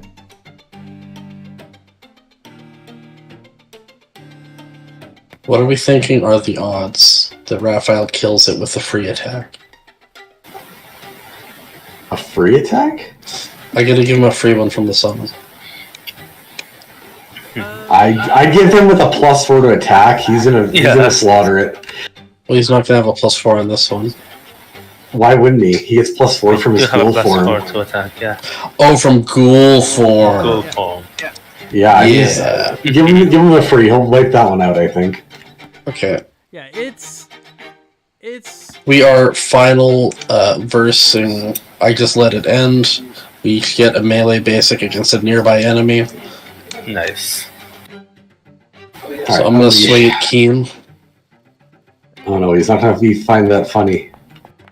And Oh, Hey, just wait. Just wait. that's +4. No, even with the +4, I don't think that's high enough, unfortunately. just 4 damage. The 4 miss damage might do it. Who knows?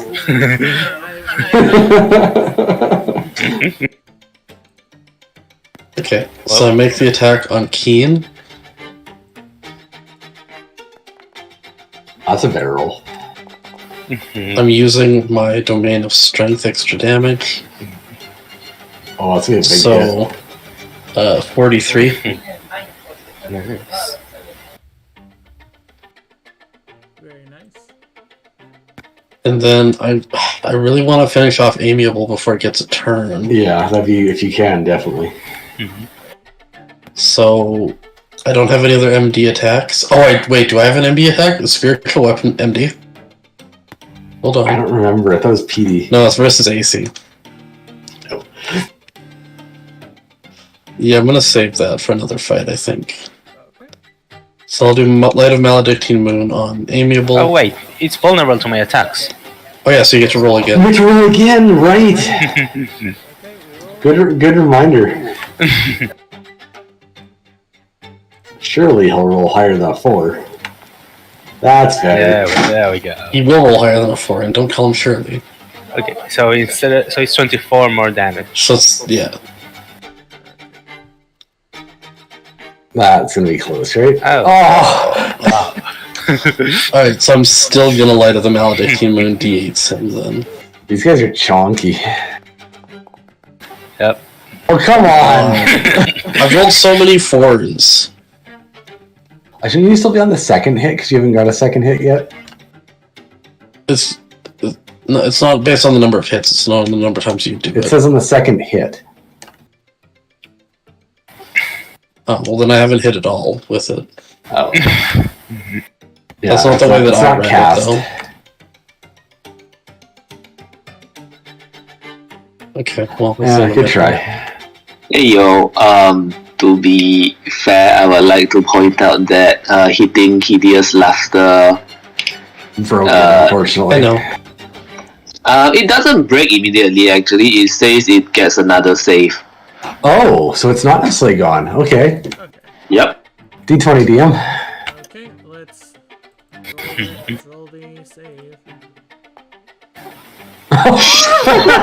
He did think it was funny, in fact. Now it's just it's uncomfortable even to all of you just how bad this thing is. It's like peeing a little. Like no, it's like its mandibles. It's actually breaking its mandibles. That's how bad the laughing is. Oh, you're right. That is uncomfortable. But is there anything else, Ruvir, that you would like to do?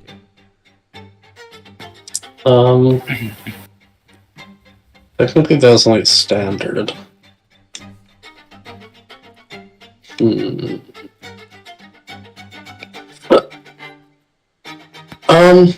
can attempt to move. You can do a lot of things.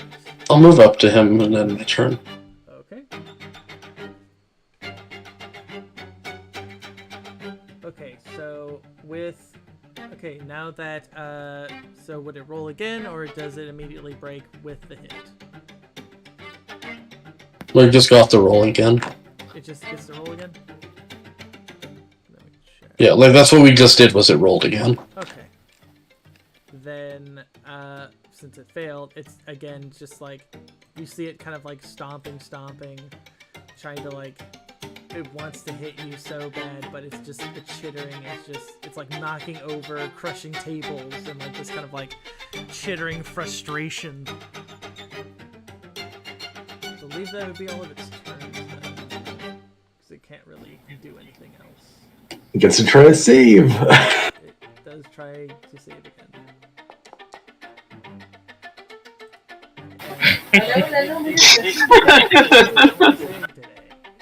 Okay, Mask, it's your turn. Alright, let's see if I can finish off the bottom one. Oops, wrong actor.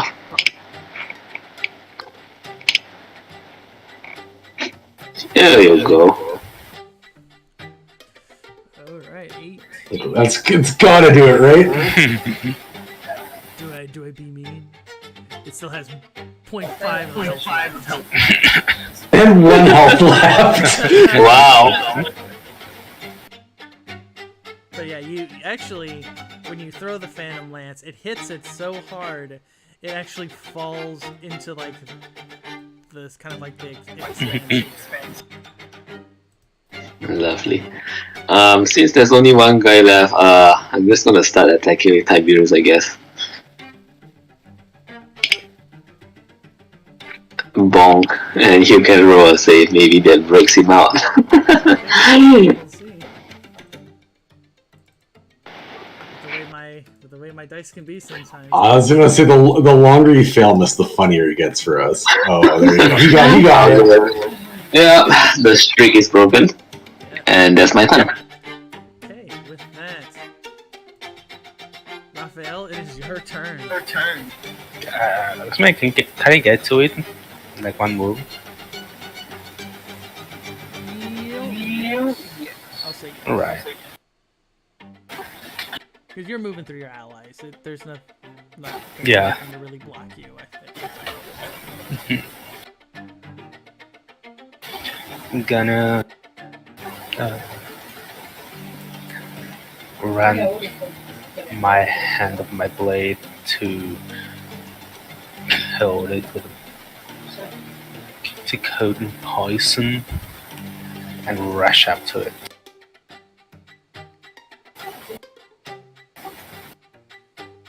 And stab him with the sword. Okay.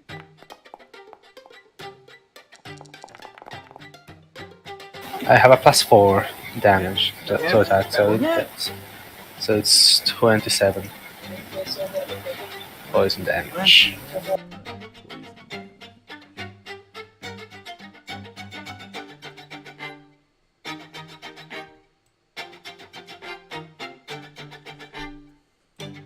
So yeah, you kind of, again, you just kind of crack it, and you start to see the poison kind of flow into the wound, and you hear again this just horrible chittering laughter that is so strained and pained that if this was done on like a humanoid creature, they would think Mass is a sociopath.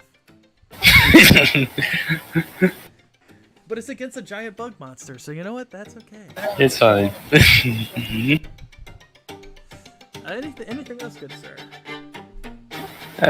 No, that's my turn. Okay, with that, escalation 3, and Silas, it is your turn. And here we go again. Let's start with a quick action to try and steal its sight. Its many buggy-eyed sight. Yeah, we do. So next attack will have a disadvantage on it that it makes. This is mostly a safety measure in case it does get a turn. Then we will throw some illusionary blades at it. Okay. That's a good roll. Decent damage too. So 31. And I am going to now pop, what is it called? Shadow Adept to recover one of my spent shadow abilities, which, as we've already discussed, will be Umbral Miasma for some extra damage. Extra 14, in fact. Okay, and in fact, it is that shadowed poison that does end it. And it just, the chittering just finally stops, and you just hear like, almost like a sigh of relief from it as it collapses onto like the ground. I don't have to laugh anymore. Ugh.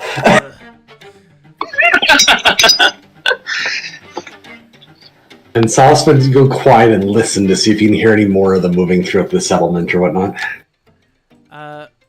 Okay, where would you want to go to kind of hear it? Probably towards the center where that bonfire is. Okay. As you kind of get to that area, you do not hear any more sounds or like any kind of chittering sounds that would indicate any creatures there.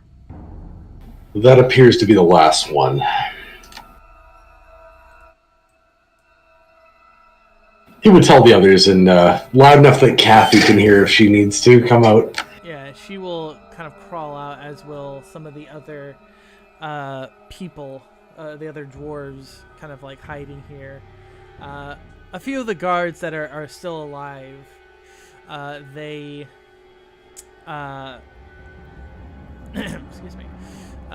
They kind of go to kind of help any of the wounded.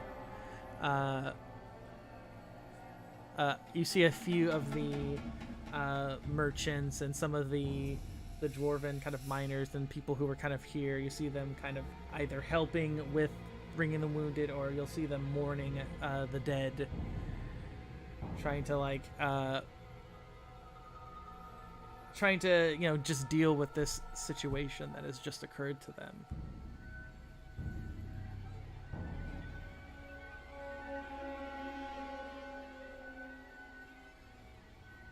What do you all do in this situation as you're kind of dealing with like the aftermath of this like attack by these creatures?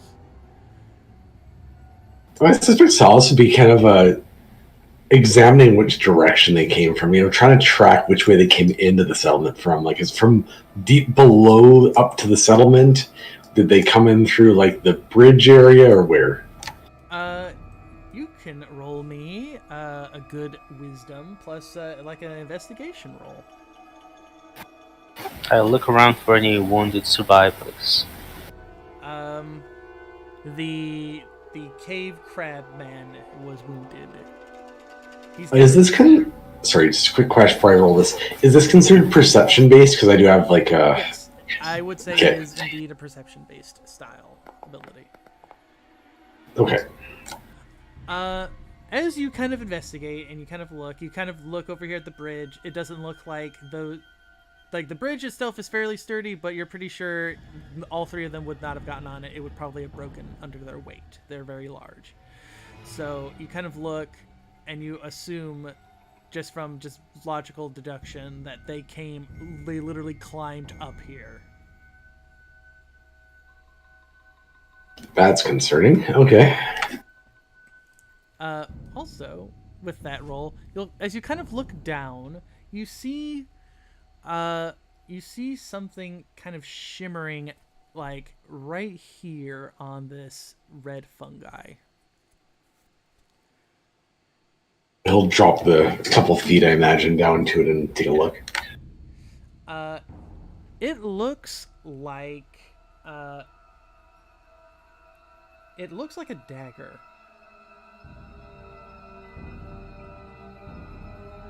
That's odd, but he'd pick it up and look closer.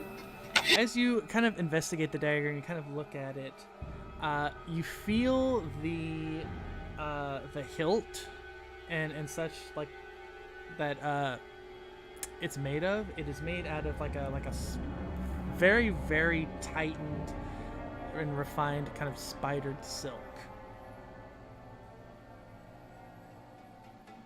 That seems unusual. Indeed, it does seem very unusual. I'll take a look around and see if there's any other signs of what dropped it or if anything was here. Sure.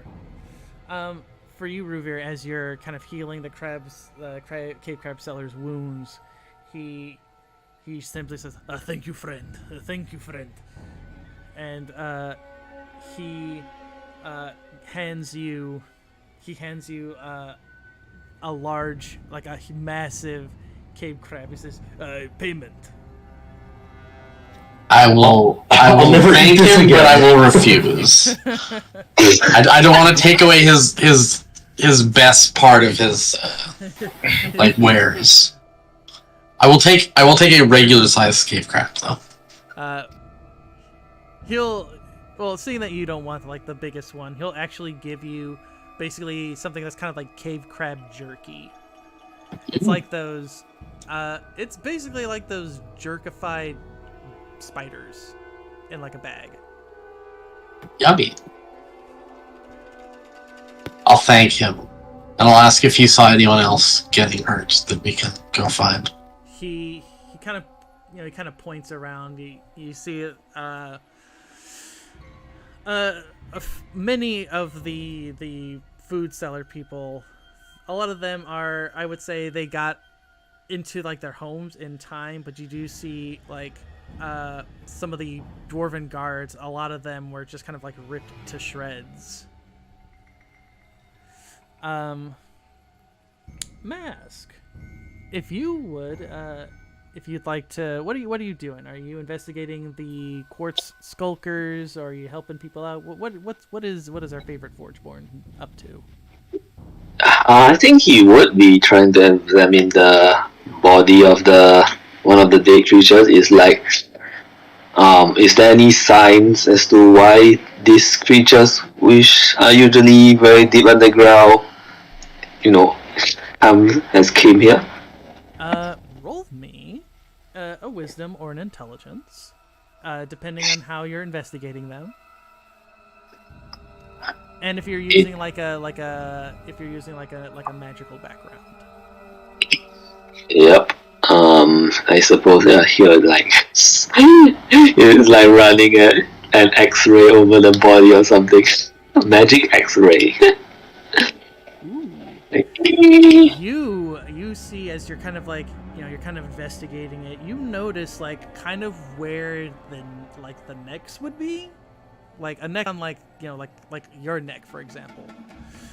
You notice it's invisible to to the sight, so only like a wizard or someone who has like deep arcane knowledge would be able to see this. You see that there is like a collar on its neck, and that's not natural. That's somebody magically put that on it.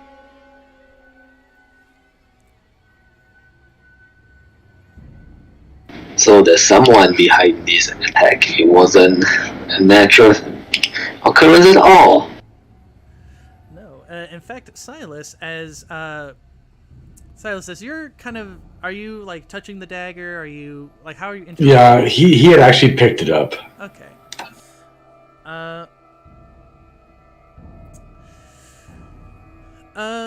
He wouldn't touch the blade just in case. He's dealt with poisons and stuff enough to be careful of that. But no.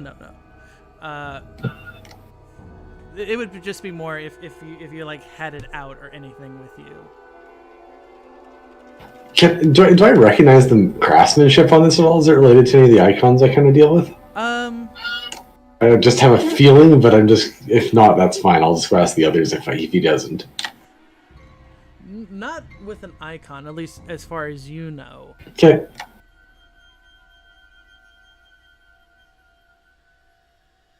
Alright, so we'd be starting to walk back towards the others and wanting to ask them, because we have some learned people in the group that might know better.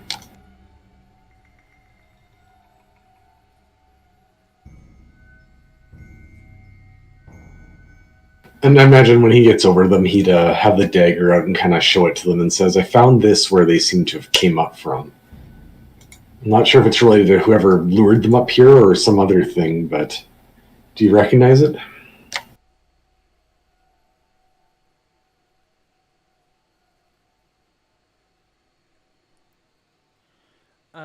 Ruvir, Raphael, if you guys want to mask too, if you guys want to check out the dagger, you guys are free to do so. Exactly. Let me roll. What kind of background do you want? I would say, like a magical one, or something that could be like societal. What kind of like a culture. What kind of stat do you want? Do you want charisma if it's by a culture? Sure.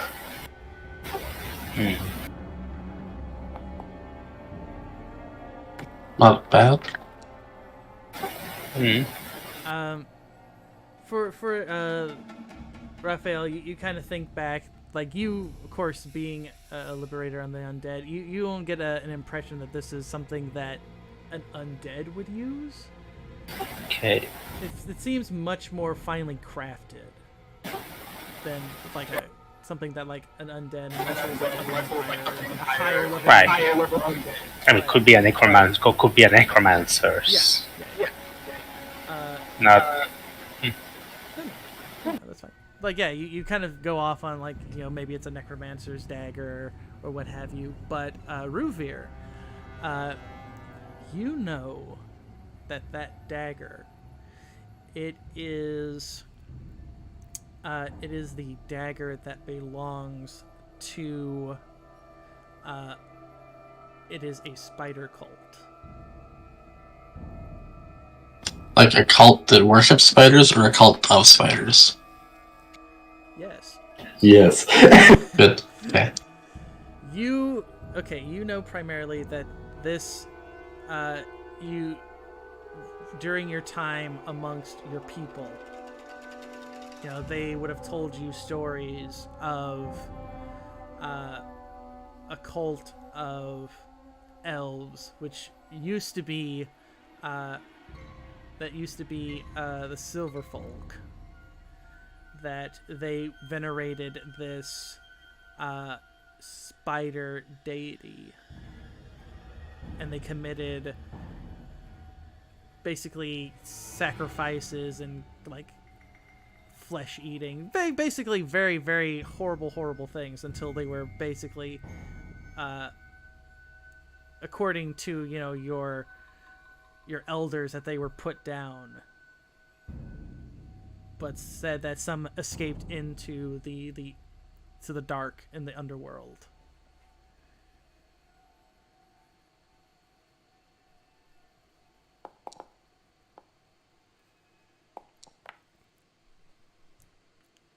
So yes, give you guys your quick rests. But yes, you know that this is a sacrificial cult dagger of the name of the goddess has been lost to the ages, but you would have been told that she is called She Who Weaves.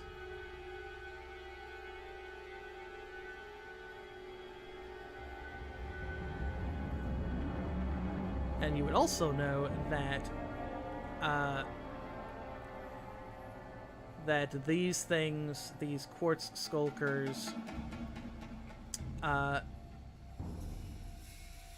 they're maybe like a slightly heavy-handed method, but these things would have been used to effectively kind of scare like the dwarves out of there, try to get the dwarves to kind of get out, and that those that survived or what have you would be essentially captured by these cult worshippers. Okay. It's not great. I'll ask the people that are in the settlement if they saw people being carried off by these things. Excuse me. In fact, you do. A woman, and you'll see a few of the dwarven guards kind of say that a few people were taken away. They couldn't quite make out who it was, but they know that there were other things there besides these things, and that they took away a few of the people. One was the woman's husband. The other was the child, the son of one of the dwarven guards.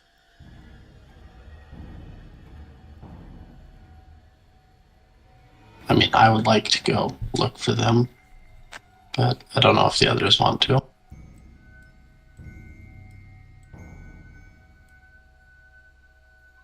Does that mean there was more of them that took people away? That we just had the ones that were sticking around and didn't catch anyone yet?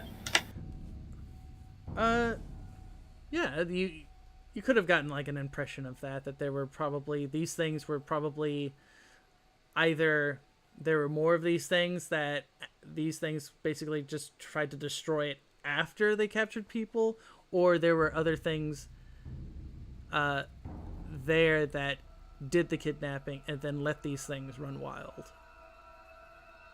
Oh, joy.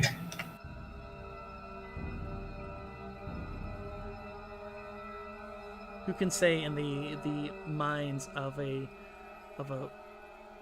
evil spider cult? You can.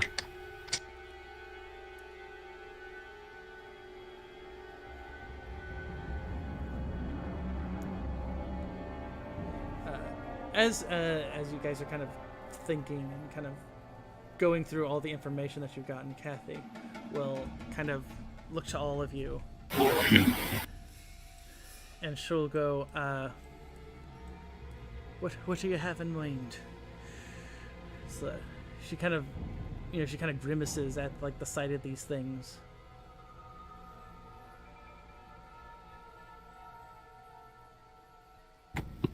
I mean, I want to go look for the captured people and deal with this, but Yeah. Guess we're getting another favor from the Stone Lord. She'll kind of smile a little bit as you guys say that, and she'll go, "Lovely to hear. Because if you weren't, I was gonna punch you in the balls until you agreed to it, Sightless." She gives you like a chuckle as she says that. I'll step behind Tiberius. She's like, "Oh, My don't think that balls. your tin man won't be. I'll give it to the tin man just as well as I will you." And she kind of like makes a fist, and you see Tiberius almost like instinctually kind of to go to cover himself, even though he. I believe in Tiberius though. He can take her. I'm gonna run away while he's doing it, but just saying, I believe in him. I love that. With that, as you'll see a few of the dwarven guards kind of speaking. You'll see Gelnus, he's basically the captain of them. He will basically tell a few of the dwarven guards that are still there. He kind of takes two of them. The rest of them, he tells them to give the survivors any kind of things from the armories that they can. Take whatever other provisions that they can take, that they are not going to be staying they're not going to be staying here any longer. They're going to go to Gog Maldur to report this to the people there, so that they can get these people proper healing. Not that, Ruver didn't do proper healing, but you know what I mean. Because it was an elf, right? No, it's because he's literally only one guy. They need more, more kind of stuff for that. I slap a band-aid on the crab cellar. Elven band-aid. Yeah, exactly. It's a leaf that he licked. Yeah. I would believe that is something that that Ruvir would have done. Yeah. Of course I would. Let's see. Excuse me.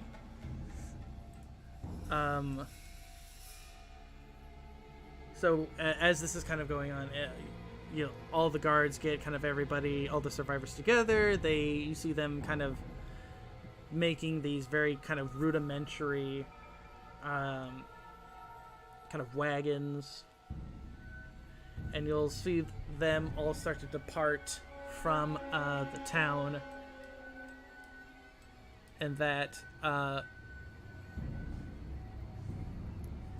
excuse me, except for a few of the dwarven guards, about 5 of them stay, and they'll basically be keeping watch over the town. And if you guys come back with the people, they'll obviously take them to Gog Maldur, and by that time they're hoping that everything will be settled. They'll either return or they will stay in the city. Before they all depart, can they give us a map to show us the way down? Because I imagine we have to go down there, and I don't want to just start jumping down. Yeah, Gelnus gives you a map. Okay, perfect. I'll hand that to, I assume Ruvir's good at following maps, so him. Yeah. Yeah, indeed you do. It's easy. You just hold it up over the world and just matches.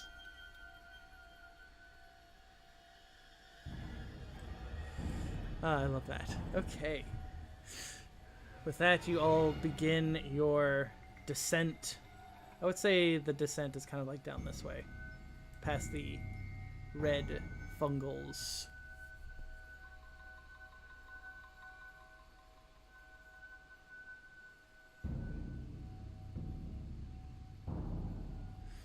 And the camera kind of follows you as you all kind of begin your descent down. And then the camera kind of pulls back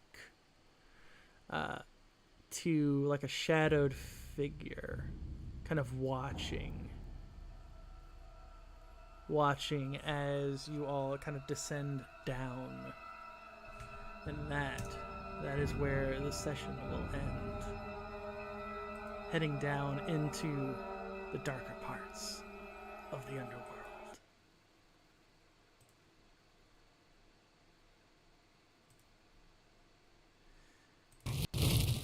Okay, Sure, what did you like, and what do you want to see next time? It was fun. I mean, the fight was actually pretty tough. Those guys could hit really hard until Mask, completely disabled one for 3 or 4 rounds. I was trying to work with the 2E playtest monster ones just to see how they feel. I was gonna say they felt like a good challenge. They were chunky and they had some big damage. We just dismantled them very quickly, as experienced adventurers that should do with Nanak in the party. Next time, I'm curious to see what this spider cult that is definitely not inspired on certain other copyrighted things that we will hopefully not get, Pinkerton sent after us for. So I don't think we make enough money on the. Fair enough. I'm excited to see that. I'm also excited to see more of the weirdness underneath the Dwarven city, and it's nice to know that the Dwarven King is hiring all these people that are not very smart, but they're very smart, stupid, and loyal. So that's how he keeps them loyal, is because they're stupid. Yeah, we're not going to look into that too much or make assumptions. But yes, that's it should be interesting. I certainly hope so. Zen, what did you like, and what do you want to see next time? I had a great time. I felt like my abilities I got to use, and they were. I felt like they were effective, but looking back, I rolled 5 20s under 5. So it wasn't that effective, but I still had a good time.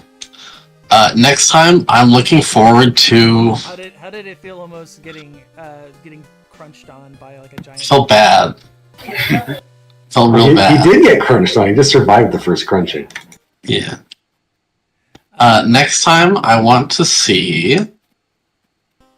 I don't know.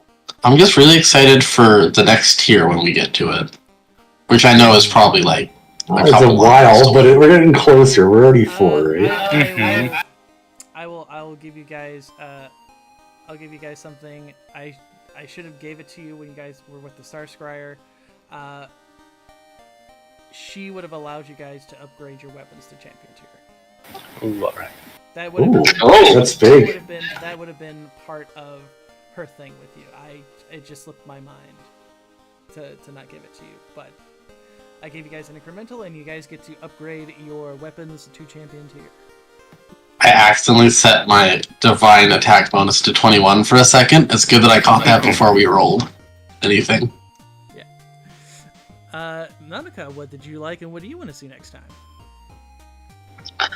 I like the Dwarven Pilk. Yeah, that's pretty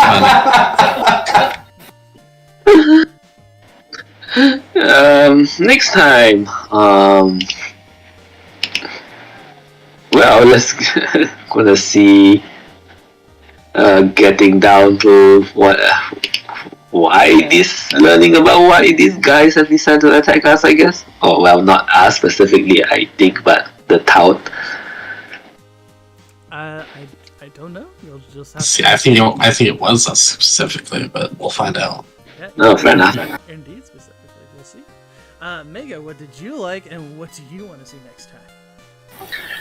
I enjoyed the fight lasting a bit longer because a lot of my spells and stuff need a bit of setup and a bit of time to both the summons in ghoul form.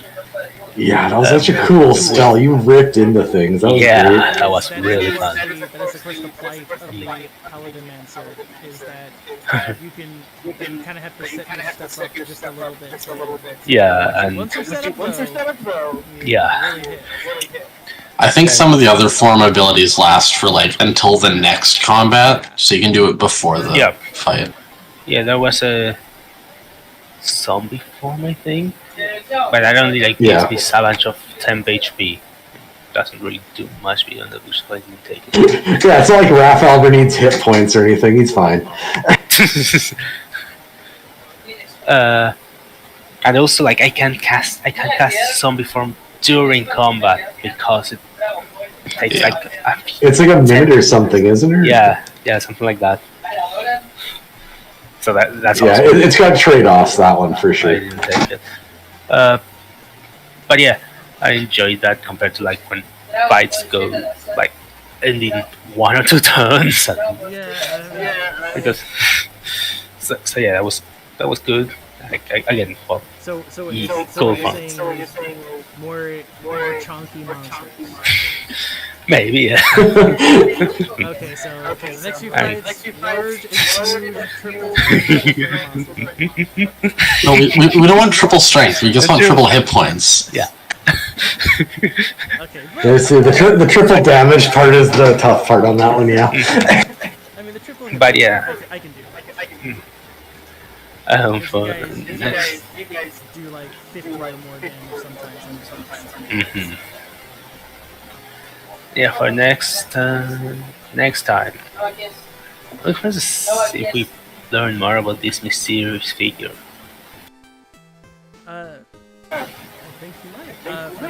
For me, I liked my quartz skulkers. Those are cool as like monsters because who doesn't love giant bug things in like caves and underworld that are they're just huge and will hit like a truck.